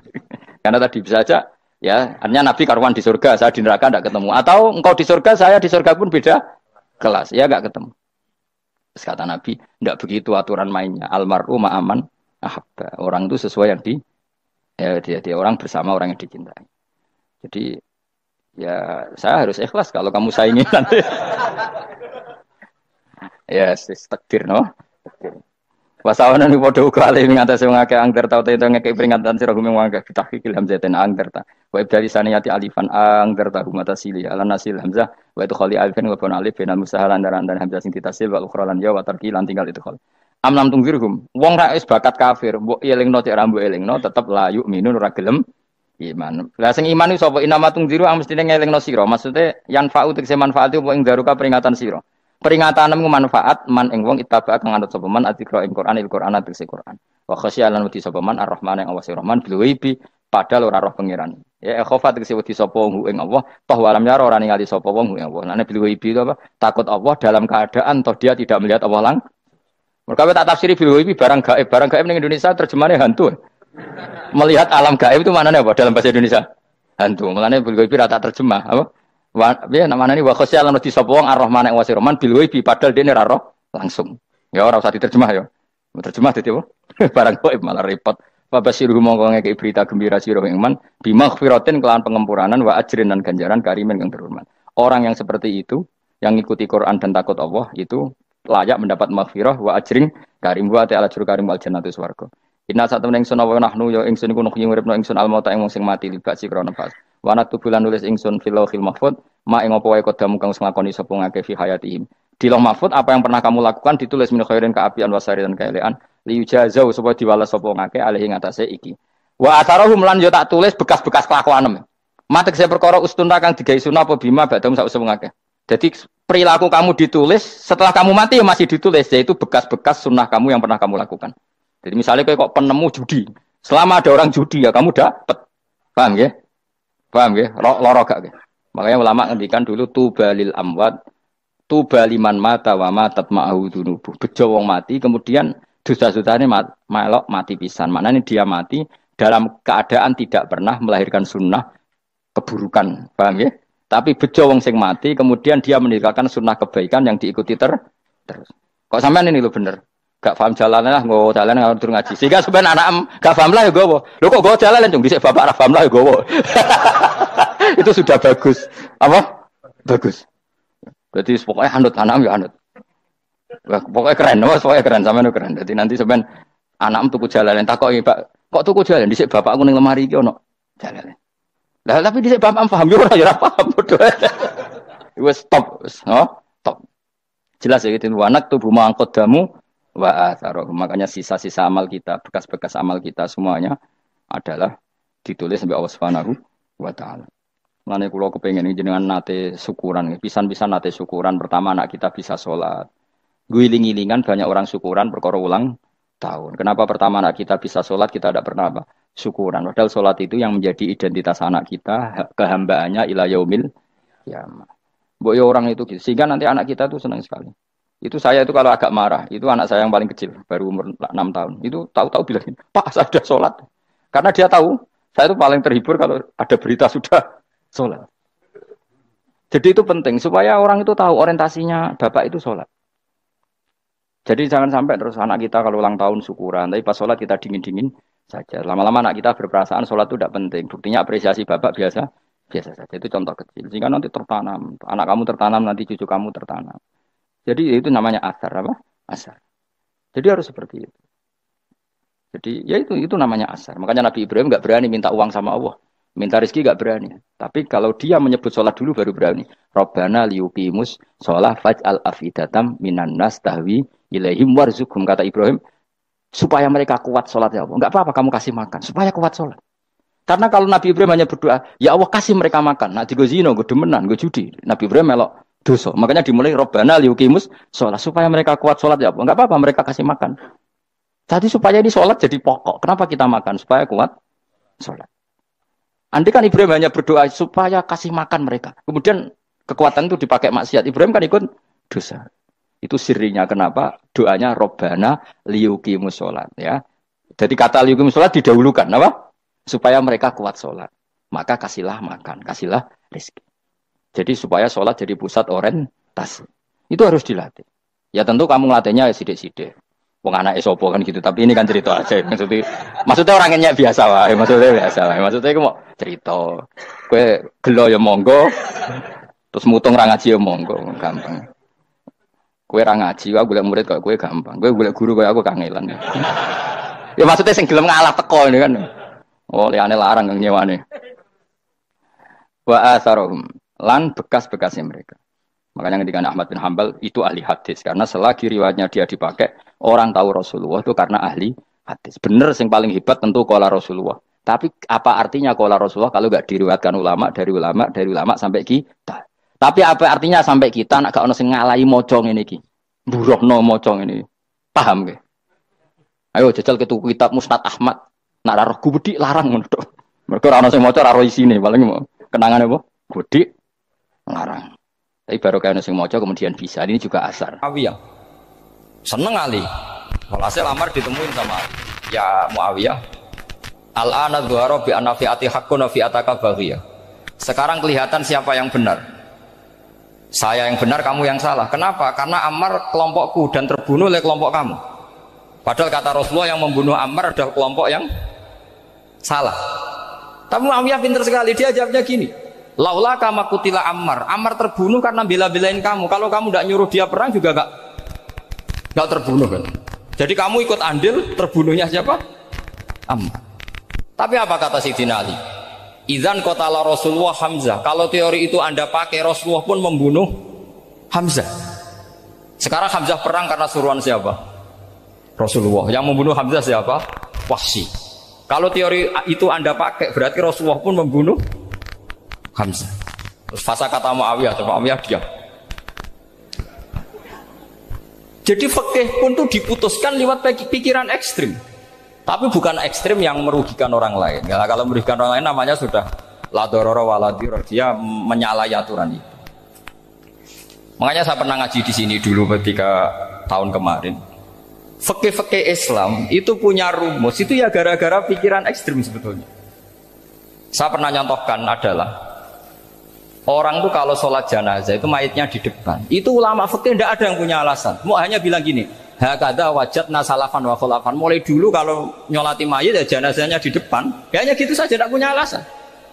Makanya ulama lain mengatakan tidak apa-apa jenazah di belakang, yang sholat di depan. Kenapa? Fa innaha laysat bimanzilatil imam. Memangnya jenazah imam kok harus di depan? Itu ya tidak ada yang bisa bantah. Bagaimana mungkin harus di depan? Oh, enggak, imam kok harus. Yang harus di depan itu imam. Jenazah itu imam apa enggak? Enggak. Terus alasan kedua, sholat ghaib. Kalau ada orang mati di Surabaya, Mas Nadib di sini, sholat ghaib boleh enggak? Boleh. Jenazahnya di depan apa belakang? Di belakang kan? Berarti harus enggak jenazah di depan? Ya dia mau ngakeh yang jelas kalau itu. Lah ini contoh-contoh kecil. Nah orang Khawarij itu orang yang paling tidak mau menerima otak-atik seperti itu. Akhirnya jadi goblok bareng tadi. Ya makanya Rasulullah pun jadi korbannya Khawarij. Muhammad kamu harus adil. Karena pikiran mereka adil itu yang memberi banyak ya dapat banyak. Kalau pikiran nubuah tidak seperti itu. Kalau yang biasa memberi, biasa heroik, biasa baik ya biar tetap biasa memberi. Jangan dilatih jadi apa? Fasih. Ini mungkin adik-adik juga agak keberatan, tapi harus dilatih. Makanya saya itu jadi kiai itu ya mulai kecil anaknya kiai, putu kiai, saya itu yang mulang itu senang. Saya tidak pernah terlintas dikasih santri atau dihormati ya enggak. Mungkin sampai mati agak terlintas. Ya pikiran saya sederhana. Biasa mulang pahlawan malah sekarang pasen itu malah kayak cemen, kayak turun kelas gitu. Jadi saya terus ya enggak kepikiran sama sekali. Loh kalau saya minta sama Allah karena itu atasan saya. Makanya ada ulama yang ekstrim gini, ini kisah nyata. Ada ulama alim datang ke seorang raja. Rajanya ini soleh padahal. Ternyata pas raja itu berdoa, ya Allah saya kasih ini, kasih ini. Padahal ulama tadi itu mau mengajukan proposal. Mau minta apa gitu. Terus dia pulang ketika ditanya, Pak Kiai kenapa pulang? Ternyata raja itu minta zat yang sama yang saya mintai. Kalau raja saja masih minta, ngapain saya minta raja? Saya akan minta zat yang dimintai raja. Terus pulang dia. Wah itu ya pikiran ekstrim, tapi bagus ekstrimnya. Saya akan minta zat yang dimintai raja. Kalau sampean kan enggak, uteke saya les, sholat dinteni, tetap jalo. Oh, orang mikir seperti itu. Memang salah didik, salah itu tadi. Nah, ini harus dilatih. Masyhur itu ketika Nabi pas Fathu Makkah itu, orang-orang Ansor komentari Nabi gini ketika Nabi sangat happy di Mekah, sangat enjoy di Mekah. Kata orang-orang Ansor, amar rojul fa'adroka durok fatun fi ahli wa ulfatun fi asyiroti. Namanya orang pasti happy kalau di kampung halaman. Jangan-jangan Rasulullah itu nanti hidup di Mekah lagi karena Mekah sudah dikuasai orang Islam. Beliau pasti kangen sama keluarga, sama Mekah. Tapi ya sama, ketika Rasulullah mulai ngasih itu, orang-orang Quraisy dikasih banyak, orang Ansor juga pikirannya seperti itu. Baru orang Ansor dilatih pikiran nubuwah, yaitu tadi mereka itu dapat kambing, dapat sapi terus pulang. Kamu mendapat saya, milih mana? Milih Rasulullah Shallallahu Alaihi Wasallam. Sekarang kamu saya balik, kamu punya kiai, kamu bisa memberi hadiah, memberi beliau. Suatu saat kiai anda ini kaya raya, terus sering ngasih orang-orang yang nggak pernah berjasa. Kamu nggak pernah dikasih. Itu kalau pakai pikiran Khawarij, kiai ini salah karena ngasih orang yang tidak berjasa. Tapi kalau kamu pakai pikiran nubuah, enggak. Alhamdulillah saya tetap istiqomah memberi kiai itu. Dan alhamdulillah nggak dibales. Semoga balasannya di akhirat. Ya sudah seperti itu. Kalau pakai pikiran gengsi tadi seperti itu. Masa biasa memberi sekarang posisi diberi, saya rak turun kelas. Jadi sebetulnya pikiran ekstrim itu boleh, tapi untuk yang seperti ini bukan ekstrim yang tadi. Makanya ini disebut al-hujjat. Al-hujjat itu satu logika yang bisa mematahkan asumsi awal. Ini saya harap santri-santri matolek putra maupun putri berpikir seperti ini. Sehingga sama. Jadi misalnya sekarang dibalik. Kalau ada orang NTT yang masih non muslim, itu orang kafir yang harus dibunuh atau orang kafir yang harus didakwai? Mesti pikirannya itu kalau Nabi itu ya semua yang didakwai Nabi dulu orang kafir. Nah, ketika Nabi di Mekah itu pertama ketemu orang kafir itu dibunuh atau didakwai? Didakwai. Ya berarti pilihan sekarang ya didakwai bukan dibunuh. Nah soal perang itu perang itu beda dengan membunuh. Ada janjinya, ada macam-macamnya, terus nggak ada solusi itu baru ada apa? Perang. Jadi kalau sudah dibalik-balik gitu, makanya kata ulama-ulama, Khawarij itu pasti salah. Pasti salahnya adalah kalau orang tidak benar ya dibenarkan bukan dibunuh. Kalau setiap orang kafir dibunuh, Nabi kapan jadi nabinya? Karena orang kafir habis. Jadi metode bil hikmati ya ada, mau'izatul hasanah ya ada, karena orang kafirnya sudah apa? Mati. Terus pertanyaan kedua, kalau Nabi harus ekstrim ngapain? Yang ngawal Jibril, halnya Israel lebih efektif. Jadi kalau sama-sama ingin ekstrim, Nabi itu nggak usah dikawal Jibril, kan tidak efektif kan? Harusnya yang ngawal itu siapa? Israel. Kan nggak repot ya. Nah, jadi saya mohon ini saya cerita. Jadi korban pikiran ekstrim itu bukan siapa-siapa. Pertama itu Rasulullah. Akhirnya Rasulullah menjelaskan, ya beginilah cara berpikir nubuwah. Jadi saya kira demikian. Nanti mungkin kalau ada tanya-tanya, ada pertanyaan. Yang jelas kalau seputar ekstremitas itu bisa latihan. Ya, sebenarnya bisa latihan di fikih. Karena fikih ini cerminan dari pikiran ulama. Ya, cerminan dari pikiran apa ulama yang tidak tekstual. Ya, seperti gini ya. Tasaddaqa Rasulullah so'an min tamrin au so'an min aqidin. Ketika zakat fitrah itu Rasulullah mengeluarkan satu sok tamar. Tamar itu kurma. Kalau menurut tekstual berarti zakat fitrah harus pakai kurma. Tapi semua ulama sedunia mengatakan kuti ahlil balad. Artinya dalam konteks Indonesia ya pakai apa? Beras. Berarti kata tamar diganti kut. Diganti apa? Kut. Jadi orang itu jangan diajak goblok bareng. Masa Nabi ngendikan tamar harus apa? Tamar. Makanya saya pernah debat. Pak Nabi itu cingkrang. Kenapa orang-orang itu rata-rata tidak cingkrang? Saya bilang, Nabi itu hidupnya di Mekah. Kenapa Anda hidup di Indonesia? Iya, Nabi itu hidupnya di Mekah. Terus saya tanya lagi, Nabi itu hafal Quran, kamu udah hafal? Saya hafal Quran. Kalau cingkrang gampang, karek ngetok kata saya. Ya, kalau ada sunnah Rasul, Nabi hafal Quran, enggak? Hafal kan? Berarti kalau ikut sunnah Rasul, hafal Quran. Jangan cingkrak tok, ya hafal apa? Ya sama poligami juga gitu yang tadi diceritakan Mas Natif itu. Nabi itu poligami setelah Khadijah meninggal. Apa mereka mau nunggu istri pertama meninggal? Kalau ingin persis loh, kalau ingin persis nunggu istri pertama meninggal. Ah iya. Nggak mau juga kan? Ya biasa saja lah. Pokoknya yang dihalalkan syariat ya kita bilang halal, yang diharamkan kita bilang apa? Nggak usah sok suci sunnah Rasul. Saya punya banyak cerita. Abu Bakar itu dulu sering menghindari sunnah Rasul. Dulu Rasulullah itu kalau ada orang minta ya dikasih. Ketika era Abu Bakar bikin Baitul Mal. Ketika ditanya ini zaman Rasulullah tidak ada, kata Abu Bakar, huwa Rasulullah. Beliau itu Rasulullah. Mau nggak dimanage ya negara tertib. Umar bikin pasukan itu diangkat negara. Kalau dulu zaman Nabi yang ikut perang bahaya, yang tidak perang namanya munafik.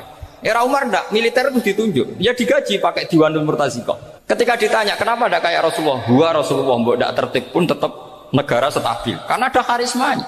Jadi kadang-kadang dalam banyak hal itu kita malah tidak boleh persis Rasulullah karena kadang banyak khususiyah. Yaitu contoh yang paling masyhur di fikih ya kayak Nabi itu nikah 9 itu khususiyah. Dalam strategi juga sama. Dalam strategi memanage negara juga sama. Banyak sahabat yang punya ide yang zaman Nabi itu tidak ada. Ketika ditanya, kenapa tidak persis Nabi? Katanya, huwa Rasulullah. Ya Rasulullah itu meskipun seperti itu, meskipun tidak tertib secara rasional, tetap dikawal wahyu. Makanya negara baik-baik saja. Kalau saya ini hanya Abu Bakar, kalau tidak ya repot. Umar ya sama, bikin Diwanul Murtaziqah. Utsman juga sama, di-manage negara. Sayyidina Ali juga di-manage. Kalau Nabi tidak. Tapi tidak apa-apa, karena ada karisma. Sama tak cerita nih, masalah zakat yang masyhur.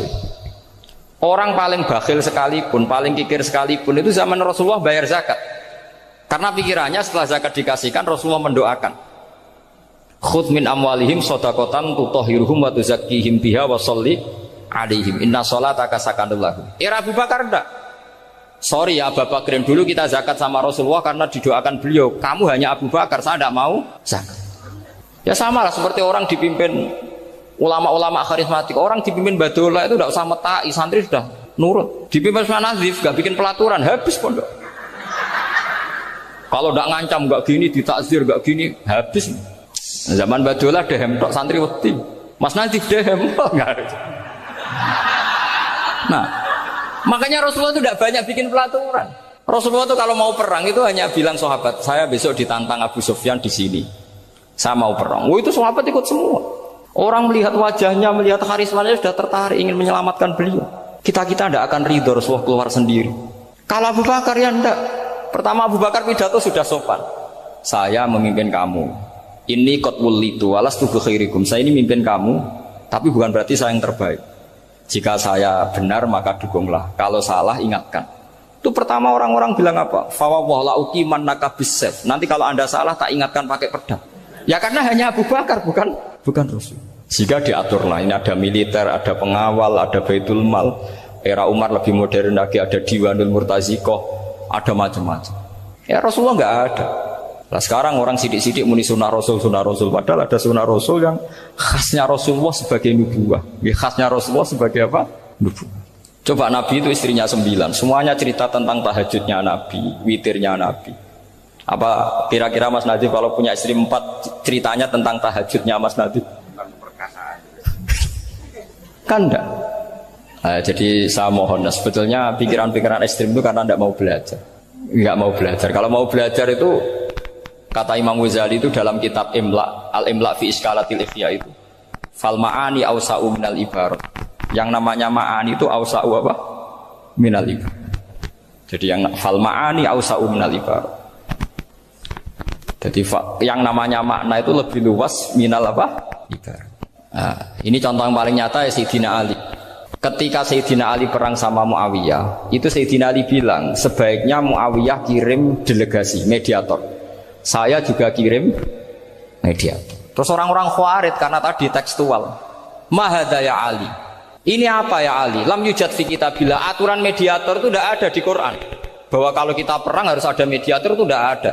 Terus Sayyidina Ali baca ayat wa in khiftum shiqaqa bainihima fab'atsu hakaman min ahli wa hakaman min ahliya. Jika lelaki dan perempuan, suami istri terjadi shiqaq, terjadi konflik, maka suami kirim satu mediator, yang pihak perempuan juga kirim mediator. Terus Sayyidina Ali ngendikan wa amru Muhammad a'dhamu min amri rajulin wa imra'atin. Urusan umat Muhammad lebih serius ketimbang urusan hanya sekedar suami dan istri. Maka kita butuh hakam, butuh mediator. Baru 4.000 orang Khawarij tobat mengikuti pikirannya Sayyidina Ali yang tidak tekstual. Sama seperti zaman Rasulullah.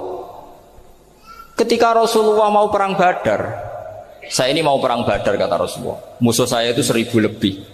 Kalian hanya 313. Apa kita teruskan? Itu sahabat langsung bilang gini, saya itu hafal teksnya. Idzan la naqulu laka kama qalat banu Israil fathab anta wa rabbuka faqatila inna hahuna qa'idun walakin idhab anta faqatila inna ma'akum muqatilun. Ini kelihatan sekali bahwa para sahabat sudah ada tekstual. Orang-orang Bani Israel ketika melihat Musa katanya sakti dan orang dekat Allah, itu cara berpikir orang Bani Israel gini. Walhasil ada perintah supaya Musa itu merangi kaum Jabarin. Orang Jabarin ini gagah-gagah, pikirannya orang Bani Israel. Musa kami itu sakti dekat Allah, ya sudahlah sama Allah saja sana, tak tunggu di rumah kabarnya. Itu kan sama dengan santri semedit, roh kiai ini suga, kiai aku suga, serasa tak pikir kan seperti itu. Ya sama seperti itu. Nabi ku kekasih Allah, mesti perang menang, serasa tak ewangi mesti menangis. Fadhab anta wa rabbuka faqatila inna hahuna. Kok itu ini sudah kamu berangkat saja sama Tuhan, tak tunggu di rumah. Tapi apa kata para sahabat Ansor ketika Nabi minta supaya mereka dukung di perang Badar? Langsung bilang, idzan la naqulu laka kama qalat banu Israil. Kita tidak akan bermental kayak Bani Israil. Ini tekstual apa? Enggak. Mereka punya mafhum, punya pikiran. Cara Mas Adi punya kreatif. Bahwa ini mental yang bejat, kita tidak akan meniru seperti itu. Itu sahabat. Jadi dulu sahabat itu makna di Quran juga ada tekstual. Jadi bisa memahami.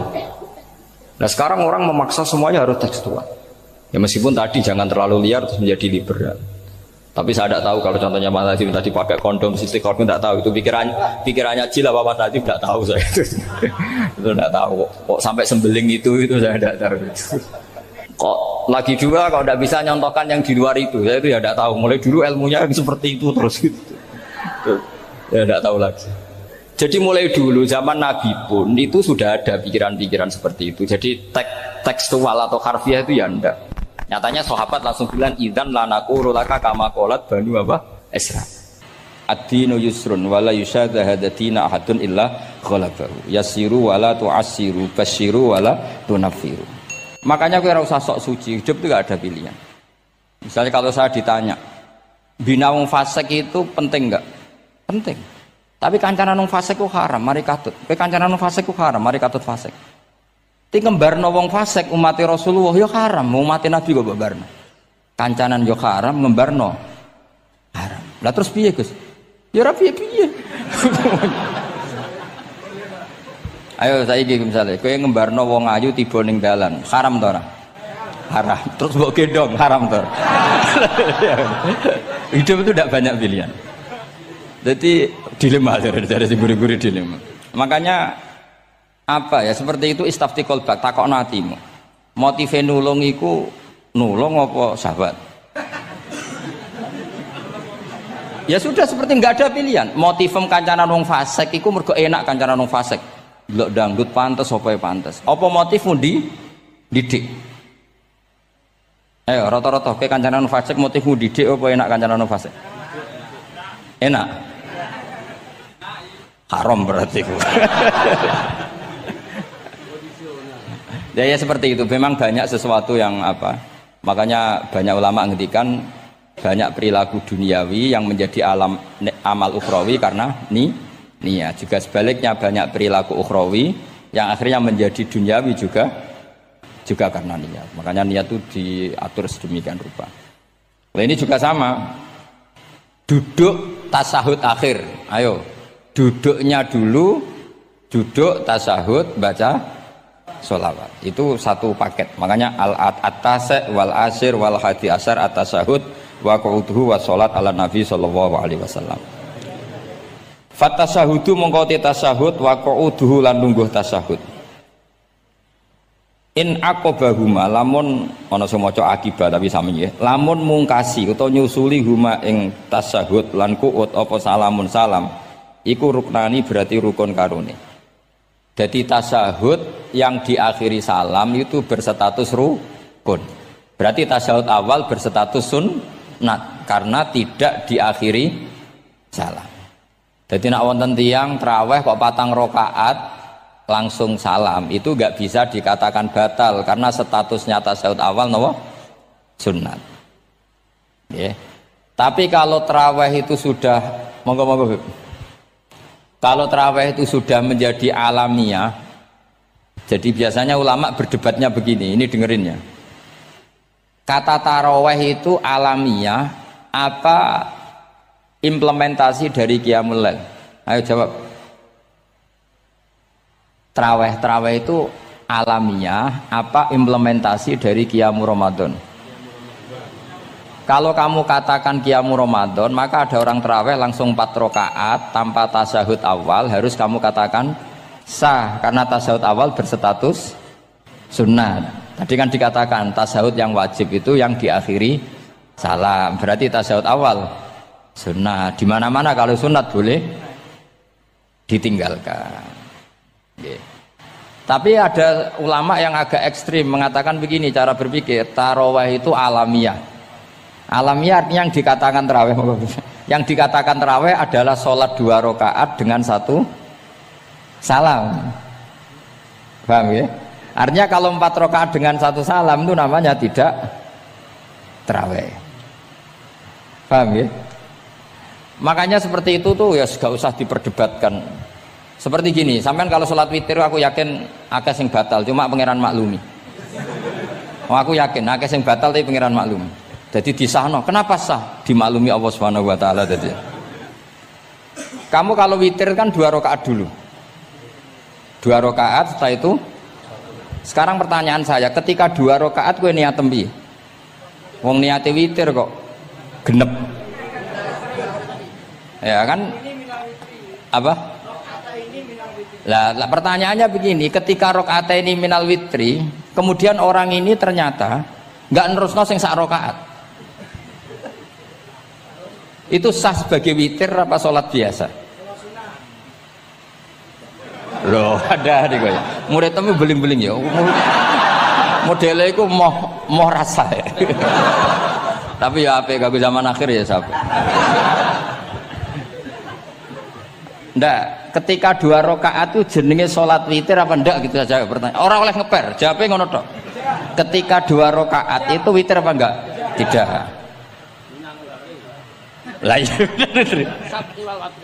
Lah ya ikut paket witir. Berarti niatnya sampean gini, ya Allah saya sholat 2 rakaat, ini paket witir loh Gusti.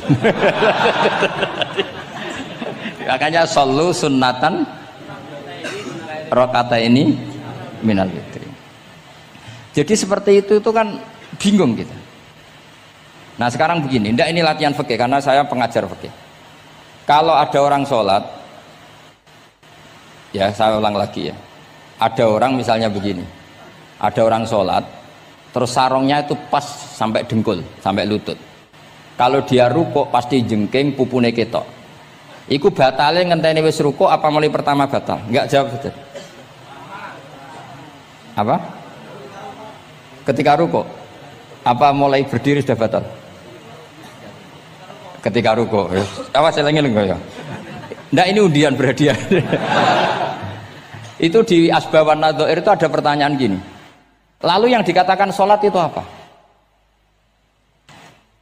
Yang dikatakan sholat adalah satu aqwalun wa af'alun muftatahatun bitakbir muhtatamatun. Nah, lalu ketika dia rukuk itu batal. Batal yang batal apanya itu Pak? Wong dia belum berbentuk sholat.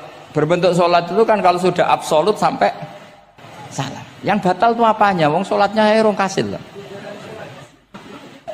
Bingung tuh sampai mesti. Jadi makanya pertanyaannya itu apa ya? Fikih itu kadang ya sudah seperti itu memang angel. Makanya kalau kamu melihat perempuan itu di takrib itu melihat perempuan yang ajnabiyah itu haram kecuali untuk sekian hal. Termasuk mulang muamalah. Terus ngopi dia ke muamalah repot. Sekarang pertanyaannya, kamu ngopi demi melihat apa melihat untuk ngopi? Nggak jawab. Lah anak niate ngopi, mestinya kan brewok lah ya di ngopi ini kan gitu. Cek bakule brewok, cek bakule komisen. Kopi enak. Nah yang kira-kira agak haram itu mesti begini. Saya sama Habib Ali jalan ke Jakarta terus ngantuk ngopi. Kebetulan bakule ayu insya Allah halal karena orang niat. Nak sampean kan gak apal. Wah sing pojok kono wae. Wah itu mesti haram itu tak jamin itu. Goblok ngopi kok ning kene ning kono wae. Kalau saya sama Habib Ali enggak. Jadi ya mlaku-mlaku ngantuk ngopi. Kebetulan bakule ayu. Ya terus wong kene wong saleh ya cepet ya ini bahaya iki. Nak pas umat saleh ya gitu. Kalau enggak pas wah cocok iki. Lah mulai ngomong cocok itu masalah kan. Makanya pertanyaannya itu yang halal itu nazar li taklim apa taklim li nazar? Apa? Nah, mbok kowe semuni. Jadi itu masalah-masalah fikih memang. Makanya kalau berteman orang fasik itu hati-hati ya. Kalau itu kamu lihat umatur Rasulullah sallallahu alaihi wasallam yang perlu kamu selamatkan, yang perlu kamu bina, jenenge tarbiyatul fasik, membina orang fasik. Tapi kalau kamu memang bermental fasik ini namanya mualah, berkawan sama orang fasik. Itu hukumnya langsung rubah. Kalau mualah ya haram, kalau tarbiyah sunnat atau bahkan wajib. Lah takok bedane piye Gus? Ya takokno awakmu. Ya sudah seperti itu enggak ada jawabannya sudah. Wis engko nang akhirat fa yunabbi hukum bima kuntum ta'malun. Wis engko apa piyambak sing apa menghisab. Pun kula terusno nggih. Wa illa fasunnatani. Wa illam yaqibhuma salamun fasunnatani. Terus ini aturan pokok fikih sebenarnya wa kaifa ada jaza. Sebetulnya aturan duduk itu enggak ada. Kamu duduk gaya apa saja itu sah. Wa kaifa adalan hale kaya apa lungguh sapa wong jaza mengko wenang apa ikilah kuut. Terus tenggene lungguh teng napa? Tasyahud akhir misalnya kowe sila ya sah, Gaya lungguh apa sah? Meskipun ya rada kurang ajar, mau sholat arang-arang wae kok. Tapi secara hukum sah. Jadi misalnya wonten wong desa terus kadang tasawuf akhiru sikile rada mlekang, kadang wis pokoke wa kaifa ada jasa. Jadi pentingnya ngaji ngeten iki paling gak nglahirno husnudzon bahwa aturan duduk itu gak ada. Misalnya aja mentang-mentang sampean khusuk lungguhe bener terus nek ana lungguh rontok metintang sithik, wah iki gak sah. Gak tau ngaji. Kowe sing ora tau ngaji maca wa kaifa ada jaza. Aneh-aneh. Kowe sing ora tau ngaji wa kaifa ada jaza. Enak ora tau ngaji malah nuduh. Iso wae sing lungguhe ora bener ku wali malah lara wae. Meskipun agak-agak ya ora. Wali kok lungguhe ngono. Tapi nek misale wali tenan kualat sampean. Wa kaifa ada jaza. Terus hukum itu penting. Sehingga kalau sampean haji tenggene Mekah niku salat itu mau macam-macam. Kula sing nganti saiki iskal tapi wis ora iso protes. Niku lho, Beb. Wong kuat ngadeg nggawa kursi, nak salat kok lungguh. Nak teng Indonesia wong salat lungguh ora ngentosi bener-bener lemah. Ning Arab gak kuat nggawa kursi. Salate lungguh. Engko nak ngarep iku sofa kosong, kursine digawa. Ya lungguh meneh. Batinku lho nggawa kursi ngalor idul kuat kok salate. Nak teng Jawa iku anggere ngape mati cek salat ngadeg. Kursi nenteng. Jadi ya kalau mboten ngerti nih. Ada lagi yang orang Arab, mungkin Arab Bedui. Itu kalau ada yang nelpon, itu teleponnya dijupuk. Jap soli. Kalau aku dong ditakoi, Gus iku madzhab apa? Aduh, mayo ketoke madzhab goblok. Apa disalahno iku wong Arab? Wong Arab. Ora disalahno iku. Akhirnya debat. Soli iku pirang huruf? Ya telu nak cara nahwu nggih. Sot, lame sitok kan tasdid berarti telu. Telu wis batal loro. Batal. Pas ya. Yo kok pas. Seru repot. Serepot-repot. Sementing sampean ngerti ya terus salat iku wa kaifa ada jasa. Terus ngerti ngaten iki niati ben husnudzon mbek umat Rasulullah sallallahu alaihi wasallam. Nak sampean gak ngerti ilmu iku gampang suudzon. Lungguh kok ngono ning dinggon salat tasawuf akhir lungguhe yo ngene.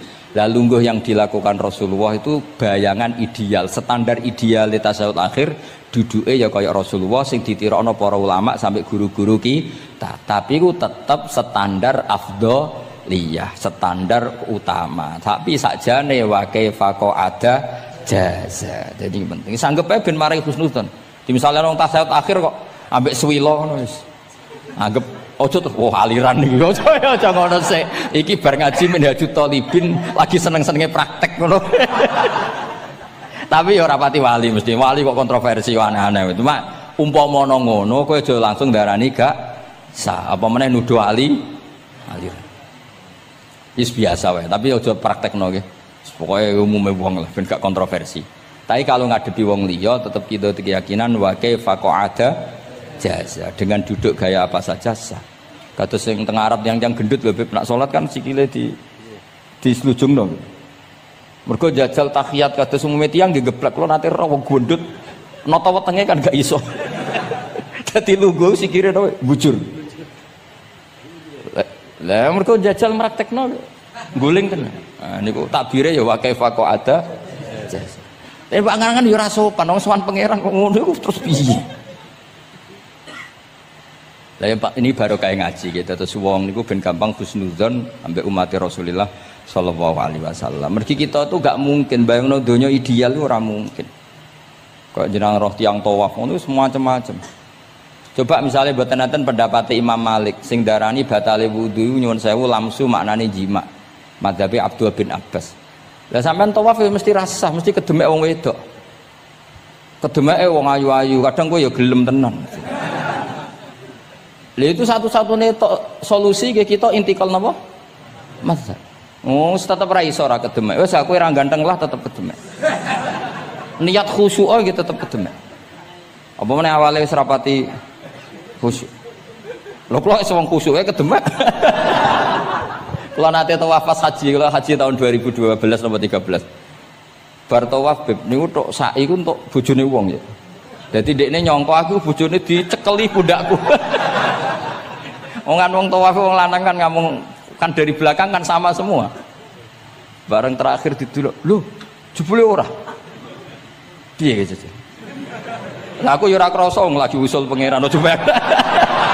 Aku coba bayangno kok sampeyan terus krasa mboten. Wah ngenyek wong niku, ngenyek wong. Mboten kula pas niku intenan eling pangeran tenan gak krasa ana sing nyekel. Pas niku lho bos sak teruse ra pokoke pas niku. Mergo iku beb tawaf kula nu setengah 3 esuk. Ya sak fase-fasene wong nak yamono wae eling pangeran to beb dadi pas khusuk-khusuk. Nganti ana wong nyekel iku gak krasa. Bareng bar tawaf lho jebule wong wedok bojone wong. Wah matane wong. Mulane Quran nak ngelingno kita iku napa? Faman farada fihinnal hajja fala rafatha wala fusuqa wala jidala fil hajj. Jadi potensi fasik ku malah pas haji. Fil haji fi ku ing dalem. Lah kok mboten sebuti teng Arab niku wong nak mboten haji iku wajahe ditutup nganggo cadar. Tapi nak pas ihram malah wajah wajib dibuka. Iku wis mari uji nyali tok. Kalau nate di konco khusuk tenan ya, khusuk alim. Niku nate di kesempatan ngambung Hajar Aswad. Pas sampai ngambung, pas entuk detik ngambung, pas ana wong Turki wayu pas ngambung. Niku cerita teng kula, cara tak terusno Gus. Iku ora kena Hajar Aswad. Kena pipine cah wedok niku. Lho pangeran niku kok iso detiknya sama, Bu. Pas sampai ngambung, pas posisi Turki yo, wahyu Gus. Lha iku wong alim eling anjune, ora eling Hajar Aswad. Bareng rezeki wae. Mulane Hajar Aswad itu ngenes, mulane jare Hajar Aswad aku dhisik putih. Gara-gara dosane Bani Adam dadi ireng. Mulane kata yang haji nangis kan termasuk niku, nyesal dek. Jebule wong sing rayu bojone tok wong ndune wayu kabeh. Sing bagian niku maksudnya. Dadi njen repot. Pangeran niku nguji ngoten faman farada fihinnal hajja fala rafatha wala fusuqa wala jidala fil hajj. Bener nak salat. Sak fasek-faseke wong pas salat iku mesti warung lanang-lanang. Salate ning masjid ngarepe wong lanang, pinggire wong lanang. Haji mboten. Masjid Haram, masjid paling suci sak donya, tapi itu uji nyali tenan. Kalau di kanca haji beb tiyang Magelang khusuke sak poli. Selawase ra tau salat jejer cah wedok. Niku salat jejer cah wedok sing disuci cah wedok. Nangis betul. Lah kula rapati khusyuk ya ora nangis biasa wae. Nangis. Lho sampean nek musim haji beb kan kredit. Dadi kanan kirine wedok ning ngarepe wedok. Dekne sujud gelem ra gelem kudu ning bokonge cah wedok. Sing ning cerita-cerita kitab lho, nak haji hujud ku ning bokong. Lha iku tebakan bokonge wedok. Nangis. Gus kula niku tiyang Magelang, sak urip-urip kula ora tau jejer wong wedok. Wong khusyuk. Katoke bakat dadi wali, katoke wong khusyuk. Nangis bar haji. Gus kula napa hajine mboten ditampi kok nate ngalami sujud. Aku piye ben ngandani wong khusyuk bingung kok ngandani wong khusyuk. Ngongkon istighfar ngundine ra salah wong kepeksa. Ngongkon nikmati wong khusyuk kok tak kon nikmati. Lho cara sing takok sampean. Aku mending gayamu. Jawabnya gampang, cara sing takok sampean jawabnya gampang. Nggih piye? Paling gayamu apa? Iki sing takok wong khusyuk. Yakin sing takok sampean ngono gayamu. Sing takok nu tiyang khusyuk mek nangis tenan nyesel. Memang haji itu unik, makanya Allah ngikatkan fala rafatha wala fusuqa wala jidalu fil hajj ing dalem pas nglakoni. Mencen uji. Jidal kaya ngoten. Ana wae sing mari muring-muring. Wis niat khusyuk, niat sabar bebe. Ana wae sing marai muring-muring. Memang ujian betul. Lho kula nek wis kecelok wong gak gampang muring-muring. Wis terkenal lah nek kula seneng guyon ra gampang muring-muring. Nate badhe niku Beb. Romyu tanggal 11. Umume haji Indonesia rak koblas zawal. Melok Beb teng rombongan tiyang niku. Wareng tok Mina wonge diding-diding. Iki ajaran napa Romyu kok koblas zawal? Nabi ku ora tahu. Romyu koblas zawal. Nabi mesti Romyu ba'da zawal. Ngamuk-ngamuk. Sajane kula nu mboten mutawif, kula mboten kaji gaet, mboten kaji tenan nganggo dhuwit. Nak gaet diamuk wajib meneng ya. Engko iso di PHK nak. Akhire kula ngomong ngene. Akhire kula dijono Pak Bak sampe sing ngadepi. Ya Nabi ora tau Romyo koblas zawal tapi ora tau ngamuk-ngamuk koyo kowe ya. Mangkel opo. Lah ya Nabi ora tau Romyo koblas zawal tapi ora tau ngamuk-ngamuk koyo kowe ya. Repot. Akhirnya aku wah, jari kaji oleh jidal wah akhirnya. Iya bodoh jidal. Ra iso Kang. Pamane ngajak bojo wis geger tok.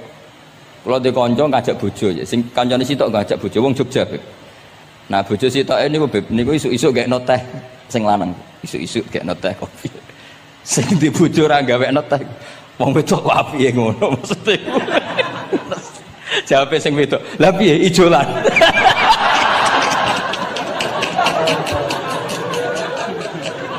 Dadi wong lanang kok kadang spontan lu kan yo kacau. Cah wedok ku cek apike mbek bojone. Piye Mas, ijolan maksudnya. Wis pancen jare amit pas kaji.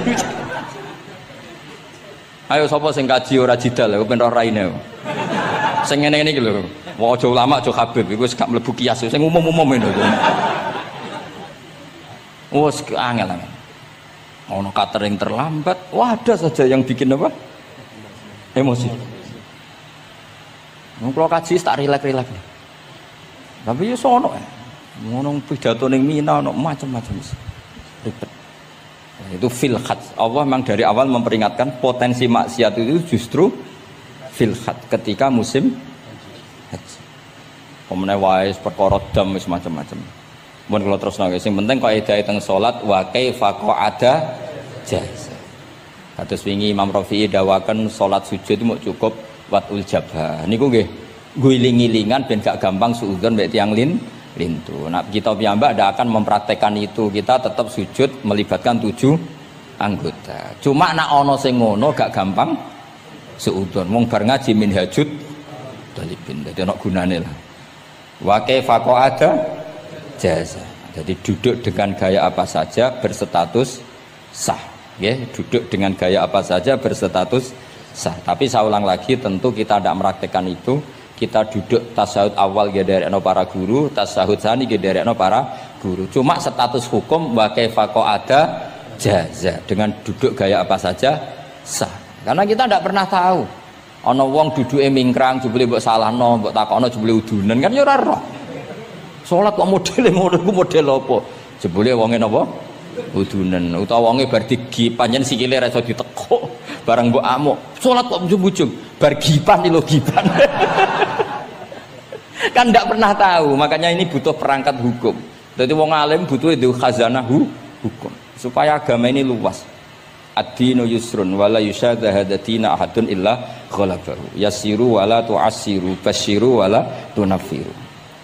Mun kula terusno. Wa yusannu lan den sunatno fil awali ing dalam tasawuf awal apa alif tirasul lugo iftiras. Mun sampean ngerti niku. Fa yajlisu ala ka'bi yusrahu wa yansibu yumnahu wa yadu atrafa asabihi lil qiblah. Wa fil akhir at-tawarruku wa waqal iftiras lakin yukhriju yusrahu min jihati yamini wa yulsiku warikahu bil ardi. Ini ora usah diterangno nggih karena apa? Ya sudah pokoknya seperti yang sampean praktekkan, itu yang tasawuf awal jenenge napa? Iftiras, yang tasawuf tsani jenenge tawarruk. Ora usah diterangno malah dimaknani malah bingung sama. Wal asah yaftarisul masbuk wasahi. Nah, meskipun imam itu tasawuf akhir, masbuk tetap bergaya tasawuf awal karena masbuk tidak diakhiri salam karena dia nanti berdiri lagi. Nah, kalau sedikit mau cerita masbuk bahwa agama ini proses. Ya saya ulang lagi, agama ini proses. Dulu para sahabat itu kayak cacilik Kudus, kayak cacilik Indonesia. Jadi dulu para sahabat itu kalau Nabi sudah rakaat ketiga atau rakaat kedua, niku takbir terus sholatnya digebut. Digebut, wis kayak cacilik-cilik kita cilik kan orang imam wis rakaat ketiga kayak takbir ngebut. Nah, engkau bar ngebut nganti bar. Jadi imam rakaat ketiga kita tahu-tahu rakaat ketiga mergo nyelip. Engkau imamnya salam ya melok salam. Itu kecerdasan itu tuh pinter. Dulu zaman sahabat ya gitu, agar Nabi rakaat ketiga sahabat datang takbir ngebut sampai rakaatnya sama dengan Nabi, Nabi salam terus ikut. Nah ditakoki Nabi, wis pirang rakaat jong? Nggih 4 rakaat. Lah oke karo kok 4 rakaat, nggih ngebut Nabi. Itu dulu gitu. Sampai ada Mu'ad bin Jabal, makanya disebut di antara spesialis fikih itu Mu'ad bin Jabal, ketika beliau karek sama Nabi, beliau ngikuti Nabi, kemudian Nabi setelah salam, beliau menambahkan rakaat yang kurang. Terus semenjak itu jadi syariat kalau untuk masbuk ngikuti imam, setelah imam salam menambahkan rakaat yang ditinggalkan. Terus dibakukan sampai sekarang. Dulu enggak seperti itu. Dulu sholat ya kenalan, jenengan daleme pundi. Oh, ya pun tengah-tengah sholat. Jejer wong ora kenal, jenengan tiyang pundi, mboten nate ngertos kula tiyang mriki. Nggih ngoten riyen. Nggih. Sahabat yang pun terpelajar ora roh nak ngono iku batal sholat. Sampai setelah sholat Rasulullah sallallahu alaihi wasallam matur, "Inna hadhi sholat munajah." Sholat iku munajat dong ya. Nak omong-omongan mbek pangeran ae ora usah mbek Bani Adam. Akhirnya semenjak itu sholat ngomong mbek Bani Adam hukumnya batal. Sebelum itu ya ndak. Nah, makanya agama ini proses. Sehingga fiqhud dakwah itu harus dihidupkan. Sekarang enggak orang langsung pakai fiqhul ahkam. Akhirnya umat ini melayu. Harusnya yang dimulai fiqhud dakwah. Jadi dulu Nabi berkali-kali kecewa be umat itu, tapi Nabi ngempet karena prosesnya fiqhud dakwah. Lho nate wonten tiyang niku nyuwun sewu, ijek di penggawean maling. Sowan Nabi di wis masyhur. Nabi mau ngangkat dia cong kowe salat. Ada sahabat yang nyuwun sewu rontok usul ning Nabi. Ya Rasulullah, dia punya penyakit sering maling. Kenapa ndak kamu larang supaya tidak maling? Nabi jawab ngeten. Sayanhahu ma yaqul. Nah dekne kok salate wis bener ditampa pangeran kok mari-mari di. Itu termasuk yang diperkuat oleh ceritanya Habib Zain bin Smith dalam kitab Al-Manhajus Sawi. Ada orang preman agak suka malak orang gitu. Tapi nak sholat tenan. Tapi ya malak. Jadi contohnya ya kayak ora usah takok. Ya fase ku macam-macam preman ono ngegeng delok wong wedok ono delok dangdutan terus ono macam-macam. Tapi nak sholat khusyuk. Ada seorang wali yang mangkel itu gunane apa kowe sholat wong ijek fasik. Jawab orang tadi, sama siapa kalimatnya yang diceritakan Habib Zain. Ada'u lisulhi maudian. Saya tetap ingin ada alasan saya berdamai dengan Allah. Jadi aku nak pas maksiat itu kan hubungan saya dengan Allah kurang baik. Maka saya tetap akan menjaga 1-2 perilaku saya yang saya menjaga perdamaian dengan Allah. Istilahnya dalam bahasa Arab ada'u lisulhi maudian. Saya tetap punya sisi musolahah berdamai dengan Allah.